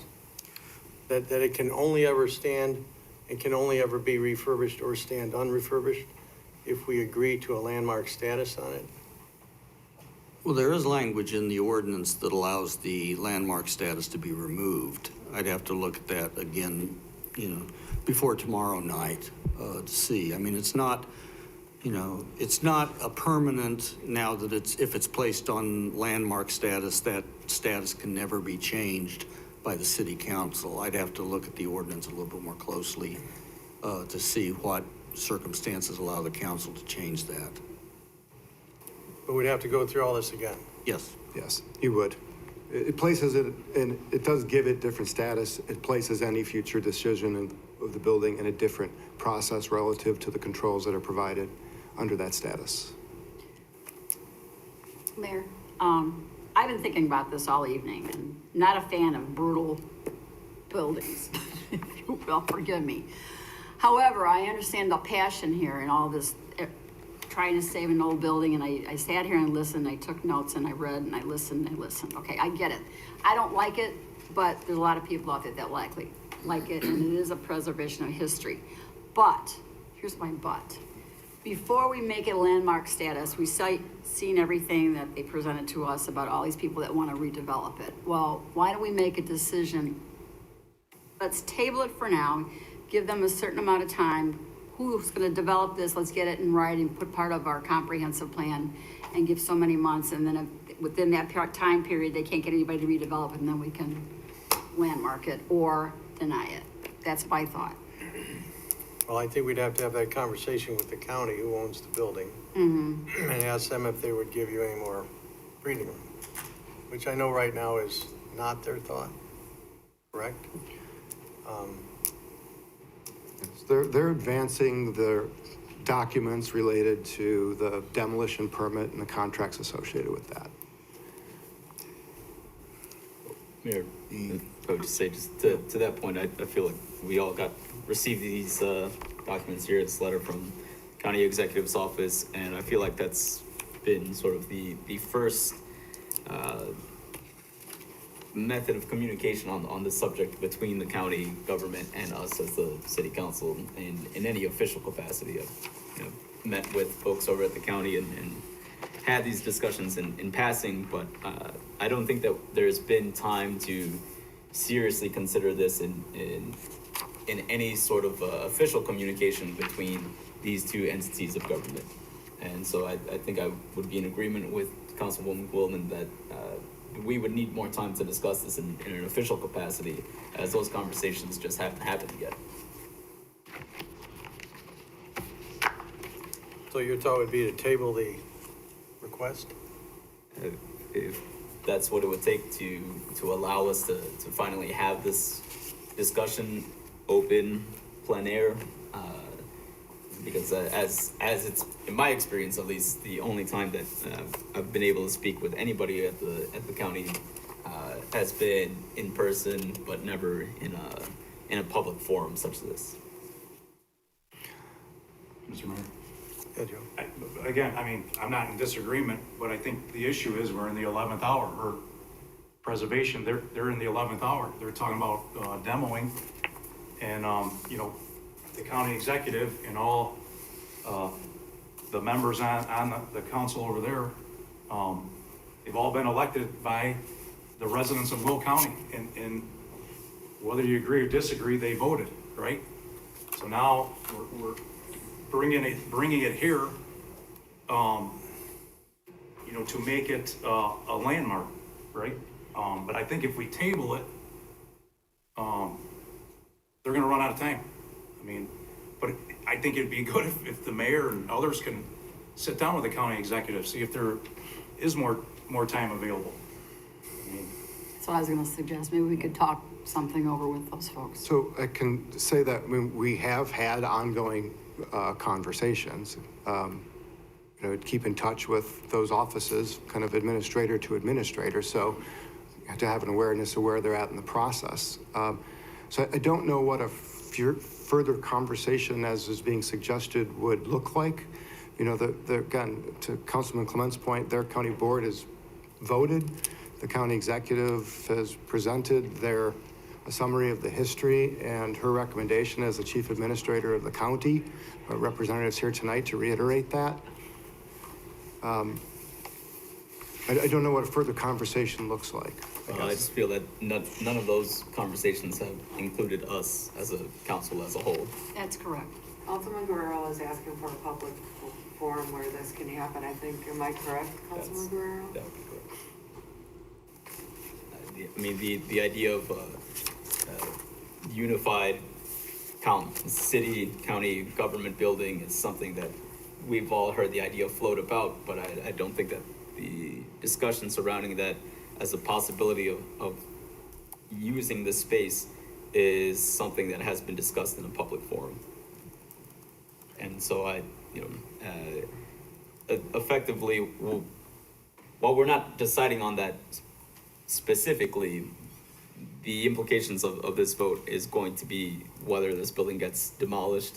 And if it does, then I think we can put two and two together and reason that the next step of that would be to build this unified governmental building at this existing space. And, you know, in some other sense, That's way down the road, the expense to Yes. that. I mean, it would be 10 years sitting there but empty or what. so in the same way, by designating this as a historic landmark, are our hands tied to that, but also by effectively agreeing to demolish it, are we also agreeing then by implication to participate in this joint governmental building, which doesn't that also tie our hands to an immense budget? Because we haven't been able to discuss No, that. you're not agreeing to anything of that sort. That was merely a concept, right, of a potential reuse of the property. I mean, the county itself has a master plan, and that master plan has explored that possibility of them repurposing the site for their administrative uses, whether that's one building or two. Those are debatable things in their future, and whether that includes the city or any other governmental entity. There's been nothing, Councilman, but the suggestion that that's a possibility we could explore. So, yep. And so, and there, I think to Councilwoman Coleman's point, that would take some time to go through the space study, the capital planning, what we would need to be, right, able to do to be at a decision point on a future facility, which things that I think we need to be looking towards as a city council, right? But that's not on the table today for action. No, right now we gotta get through that budget. It doesn't look too good. But there would be I think there would be a domino effect that leads to that, where the decisions that we're taking today, or rather tomorrow, sort of set us on course to make those decisions later. The president of the Bicentennial Bluff Neighborhood Council is back there with her hand up. I'm actually the current chair of the Joliet Historic Preservation Commission. Can you come to the... I apologize, I know that this is your normal discussion time, but there were questions regarding the Historical Preservation Commission, and so I just wanted to let you know. Currently, if you become a local landmark, we can rescind your landmark designation for a single property as well as a, I'm forgetting the words right now because I wasn't planning on speaking, for like your neighborhood, your boundaries, stuff like that. We have also, as a historical commission, approved demolition of buildings in the past since I have come on to the commission in 2016 that were brought to us by neighborhood services. So locally landmarking the building does not tie your hands completely. Sure, you would have to come before us, but we're pretty friendly. Our meetings are open. We meet once a month here. So, but it would just give it an opportunity to see what else is possible. And so I just wanted to clear up those two items. Mayor, I think the problem here with everybody, and I'm not speaking for everybody, I'm just saying I think, because this was a problem for me in the beginning. Eva, can you give us a status on the Cassidy house that we saved and it's still sitting there deteriorating? Yes, we met with Luther Johnson. He's proposing the museum last week. They have to come back to council with a revised agreement. The original agreement was between the city as well as Sandy Vasco, the Will County Historical Association, that needs to be transferred to the city, and how for the building, and we currently own the property. So they are working on their proposal, working with Sandy Vasco, and we are hoping to have an update from Mr. Johnson within the next few weeks on their progress, possibly coming to city council with an update in October. And how many years has this been now? 4 or 5? Something like that. For a little building. I completely agree, however. That's what I'm just saying. I'm just thinking, because that was my thought, okay? But homeowners, whether they are landmarked or not, we have no control over. Neither does the city, neither does neighborhood services. So whether it's landmarked or not, it's still been sitting vacant. And it hasn't been landmarked and it hasn't been kept up since they have moved out because there's been no reason to. Landmarking doesn't restrict it in any way, forcing them to keep it up. It just puts something on there so other options are available that wouldn't normally be available, I guess is what I'm saying. You can't pick and choose the owners, unfortunately, and you can't pick and choose what happens once they take over a property. We've obviously seen that happen with certain buildings that, as a commission, we did not think in a million years it would turn into what it turned into. But you can't foresee everything, especially when someone says, I promise to do my best and on my honor and take care of it. You have no way of knowing the future, unfortunately, because everyone is human and people tend to just make decisions that they make. So I was just answering the questions regarding the designation, the fact that it can be rescinded, and the fact that as a commission, we have approved demolition. It just depends on the circumstances. So that was it. Thank you. So if we approve landmark, do we have to get permission to That's what I was pull it thinking. back? Yeah, I mean, from the committee. then we're on the other side of the table. It's Yes. kind of a tough spot. Come to the microphone if it's okay with the mayor, you speak. Yeah, sure. Several years ago, I'm gonna take a guess, about 509 Plainfield was a local landmark, and the owner came forward and he had kind of financial reasons why he no longer wanted to be a landmark, that he did come to the commission. I think that, I don't really remember the full commission decision, but I think we denied his request to rescind his landmarking, but he did come to the council, and the council did approve his rescinding his landmark status, and it's 509 Plainfield. And I'm thinking that took, I don't know, 2 or 3 months, maybe 4 or 5. It wasn't very long. I mean, it's not like it took years. Thanks, Sharon.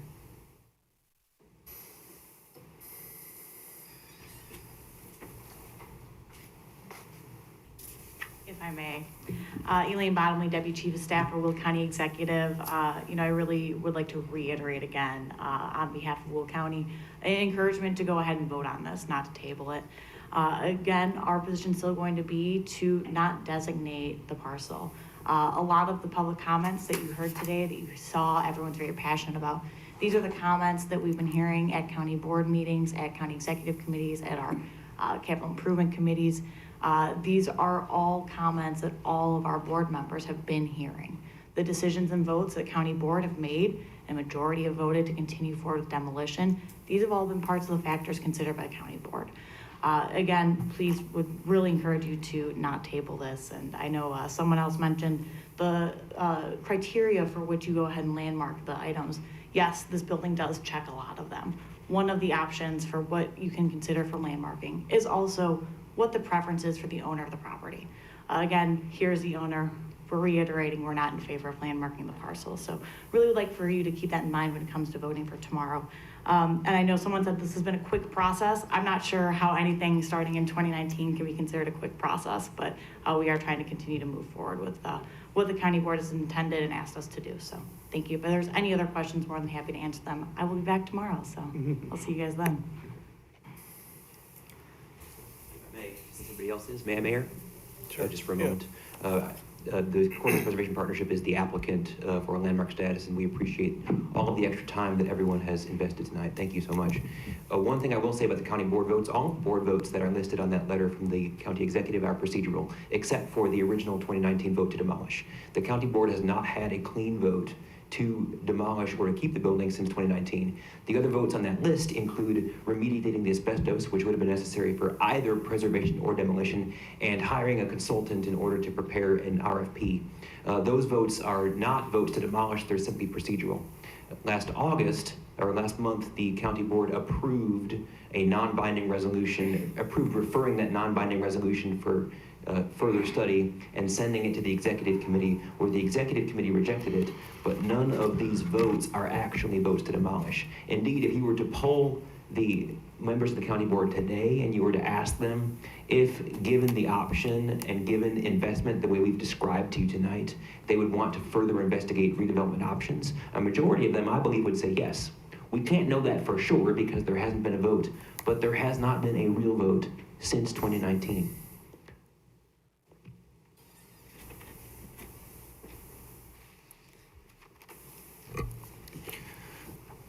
I'll proceed, Mayor. One more question. And I know that you heard what I said some time ago. You've got the same list of people that you say are willing to invest in this.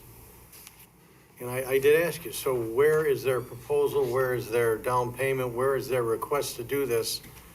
And the full financial numbers to verify that 48 million will do the job. I tend to disagree, I'm sorry, but I don't think 48 million is going to rehab this building, and I know the number's out here in print. Is that a bona fide number that someone's going to write the check for that and go ahead and do this building over and create 140,000 usable square feet? The actual cost isn't 48, it's 70 and change, but the difference is made up by historic tax credits. If you click on the link, I sent an electronic version of this as well. If you click on the link at the bottom of the cost comparison, you'll see a great deal more detail, and that specifies how, because this city has now been deemed a River's Edge redevelopment zone by the state legislature, it's now possible to reap up to 45% of the qualified cost of a redevelopment project in tax credits. So that cost does look low. It looks low because it is low because the legislature has allowed us to recoup some of the cost of a redevelopment project.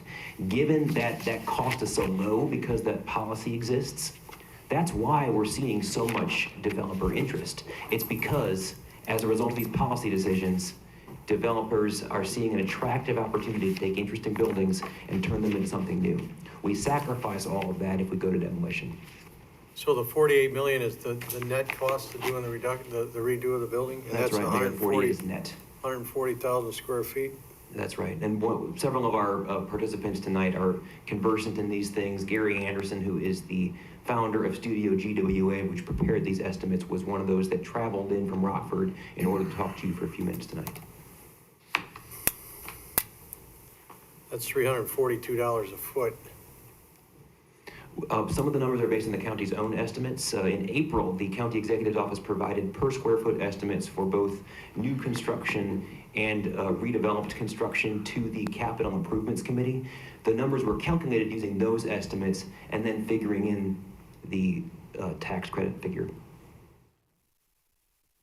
So the per square foot numbers that you're looking at here that led to the math that you see on this page, those are the county's own per square foot numbers. The 48 million? The per square footage numbers which were used to calculate the overall cost, which was then reduced by the percentage of the tax credits. If there's a whole table if you click on that link. I'm just kind of simple math. In the end, it'll be 48 million net dollars to redo this building? Yes. In a real estate rental world, it'd be what they call a 10 cap. $34 a foot to rent space and a $342 space per foot. I think a lot of the city now rents out somewhere between $12 and $15. So is it going to be able to command over double the current space in the area? If you look at some of the renderings, I think you'll see the developers believe so. And they believe so because this building is now earning statewide and national attention. Anybody have any other questions? Thank you. Thank you. Very good. Let me just wrap up. We have just a few more agenda items to close here. 479-23, a resolution authorizing to enter into a Justice Assistance Grant 2023. This is an IGA between the city and the county. We'll be splitting essentially $64,000 equally between the two agencies. Our Joliet Police Department will use their half of those funds for needs of the evidence unit. Next item is 480-23. This is an intergovernmental agreement with the Forest Preserve District. This relates to the extension of the Rock Run Greenway Trail. This connects the existing trail to the Olympic Boulevard improvements, which are being done as part of the Rock Run Collection Project. So you're being asked to approve that intergovernmental agreement with the Forest Preserve District. Next memo is 481-23. This is a resolution approving the acquisition of right-of-way. These are a number of parcels that are required to have some portion of land that we need to do the improvements to Olympic Boulevard between Crossroads Drive and Hobolt Road. In total, these acquisitions amount to $162,975. So you're being asked to approve that resolution for those expenses. And then 482-23 is approval resolution for a subrecipient award agreement between Will County and the city for the Roslyn Street culvert replacement. Will County awarded a grant to us through the American Rescue Plan Act or ARPA funds for $500,000, and this grant application will replace the Roslyn Street culvert. So you'll be asked to again approve that resolution for the subrecipient agreement. And then the final council item for actions 483-23. It's a resolution approving a license agreement with Wisconsin Central Limited, doing business as the CN Railroad. This is for our Collins Street water main improvements, and it's a license agreement for us to make those water main improvements under their railroad tracks. The cost of the license agreement is $12,200. And then we'll conclude with our ordinary reports from mayor, council, city manager, and any additional public comments tomorrow night. So that concludes my review of the agenda. Next is public comments. Candace Johnson.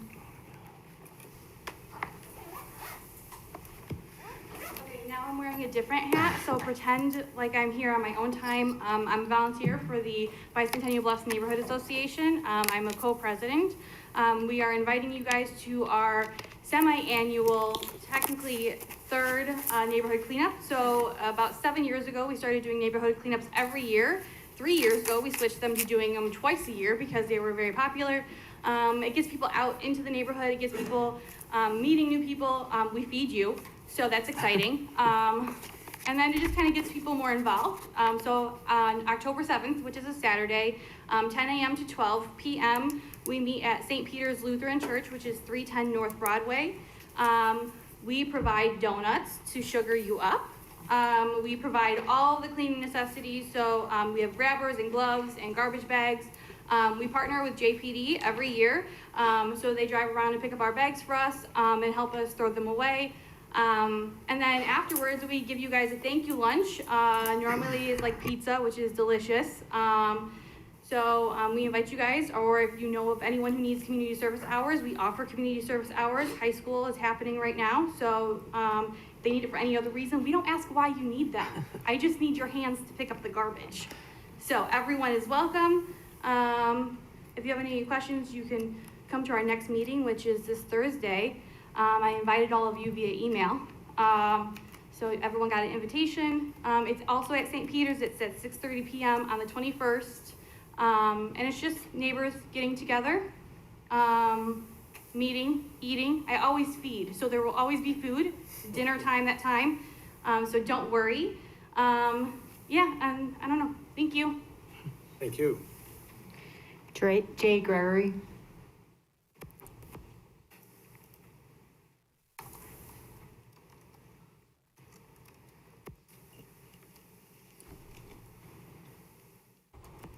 I just want to inform the council, at the planning commission, the petitioner for Rowell Avenue said, once the trucks leave their property, they don't care where they go.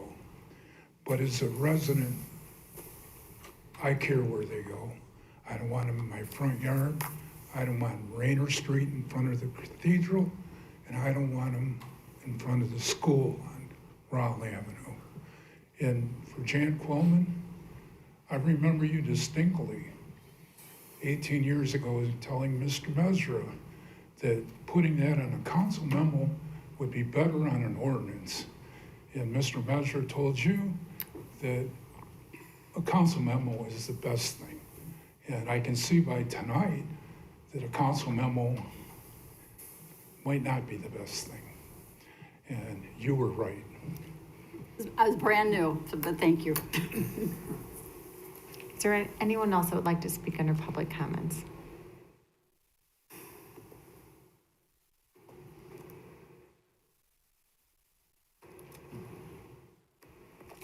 I just want to close the loop on this courthouse discussion for evening. I know how this works. Your phones are going to blow up and people are going to start lobbying you, asking you to deny landmark status. And they're going to feed you some information that I'm going to dispel right now.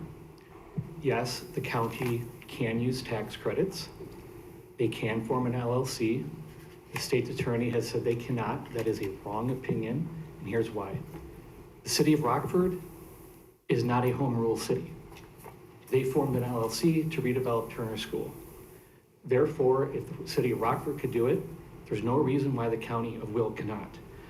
That's first thing. Second, we heard a lot about votes tonight. The most recent vote was to deny any further discussion by the Will County Board Executive Committee. Prior to that, though, the reason why that happened was because of a vote of the county board to remand. So really, we're talking about this vote or that vote, when the reality is what we really need is a general public discussion that includes this body. One of the other things that was not talked about tonight, there are county officials who have said in passing that if another government body wanted to take this building on, they would have those discussions. And I'm not suggesting that the city of Joliet might be that body. Maybe you might want to be, I don't know. You can have that discussion. I would like to know where the city would stand on that and what the other governmental body in town, Joliet Township, stands. Would there be interest in either body to take this on for the purposes of redevelopment? And then, Mayor, you asked about the developers and the math and all that. What I can tell you is that my organization issued an RFEI. We have no jurisdiction over that building, and we still got 6 responses. There's very, very big interest in this building. They see a lot of potential there, and I'm sure that Gary was here tonight. I'm sure that others would be more than happy to come here, have one-on-one conversations with each of you, have public conversation about the potential of that building. So I'll close with this. The county has consistently put hurdles in front of us, whether it be lack of interest, whether it be too costly, whether it be life safety issues, and every step of the way, we've proven that they're wrong. And so I would just ask again that you seriously take all this into consideration and look for a path to have a public discussion. whether that be land market, which would be ideal because then there would be control, whether that be a table with a time frame to have further discussions. A lot of this stuff has not been vetted, even by the county, because frankly, they've refused to have the discussions. We have not had a discussion with them about possible township. Never even been part of the conversation. That should happen. Everything about this building should be explored before it comes down. And I'll say it again, you are the final arbiter of that. Even if you landmark it, even if the Preservation Commission voted no for demo, the county can come before you with a 2/3 vote, you can override the commission. So no matter what, the county can get their way if that is the best thing for the city of Joliet, and the county will. And until you weigh in on what's the best thing for the city of Joliet, any and all measures that could be taken to keep that building where it's at right now, I think is the most appropriate course of action. Thank you. Thank you. Is there anyone else that would like to speak? Hello again, Seth Jessica from Joliet Township. While I will not make any statement from the township perspective in terms of our ability to purchase a building in any sort, and I will not speak on behalf of my fellow trustees and of Supervisor Contreras, I do know that there is a good chance that we want to have that discussion. First of all, I can tell you myself, I would like to have that discussion, not necessarily to buy the building, but to potentially be partners with you all or even the county. So that's all. Thank you. Thanks.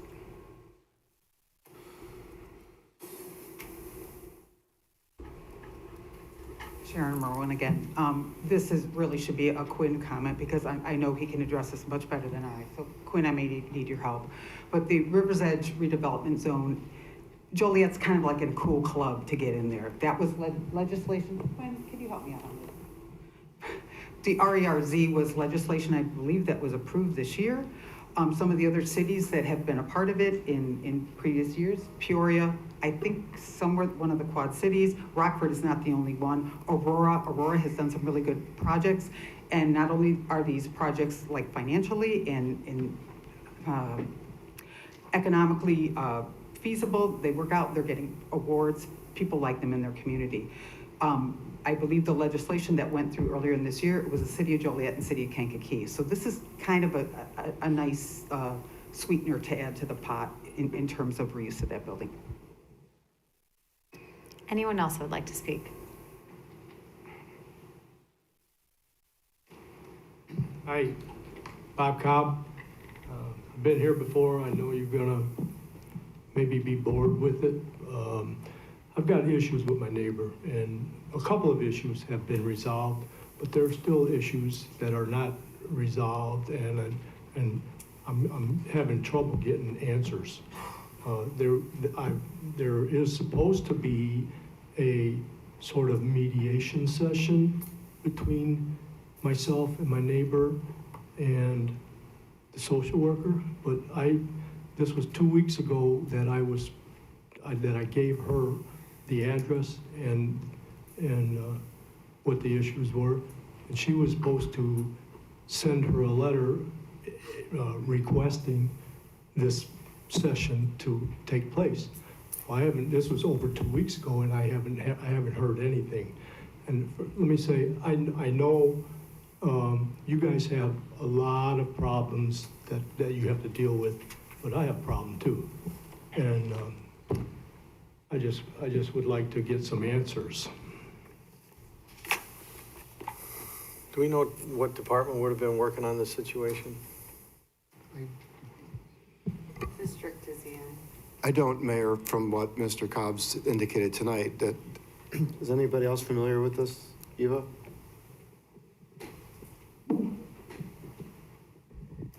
Hi. Yes, this would be JPD and the social worker. I can follow up with Chief Evans tomorrow. Thank you. This was, like I said, over 2 weeks ago, and I just would like an update, maybe. I don't know if the lady just refused to answer the letter or what. I'd like to get some updates on it. And I hate to call. I know you're probably going to say, will call her and ask her about. I hate calling you people, like I said, I know you have a lot of, you guys have a lot on your plate, and I just need some clarification. We'll get on that for you. Thank you. Thank you. Anyone else that would like to speak? Seeing none, there is a request for closed session this evening. Is there a motion to go into closed session to discuss personnel, collective bargaining, land acquisition, or conveyance pending or threatened litigation, after which the meeting will be adjourned? So moved. So moved. Second. Been motion and seconded to approve. Councilman Cardenas? Aye. Councilman Clement? Councilman Guerrero? Aye. Councilwoman Ibarra? Aye. Councilman Mudrin? Aye. Councilwoman Quillman? Aye. Councilwoman Reardon? Aye. Mayor Darcy? Aye. Motion carried.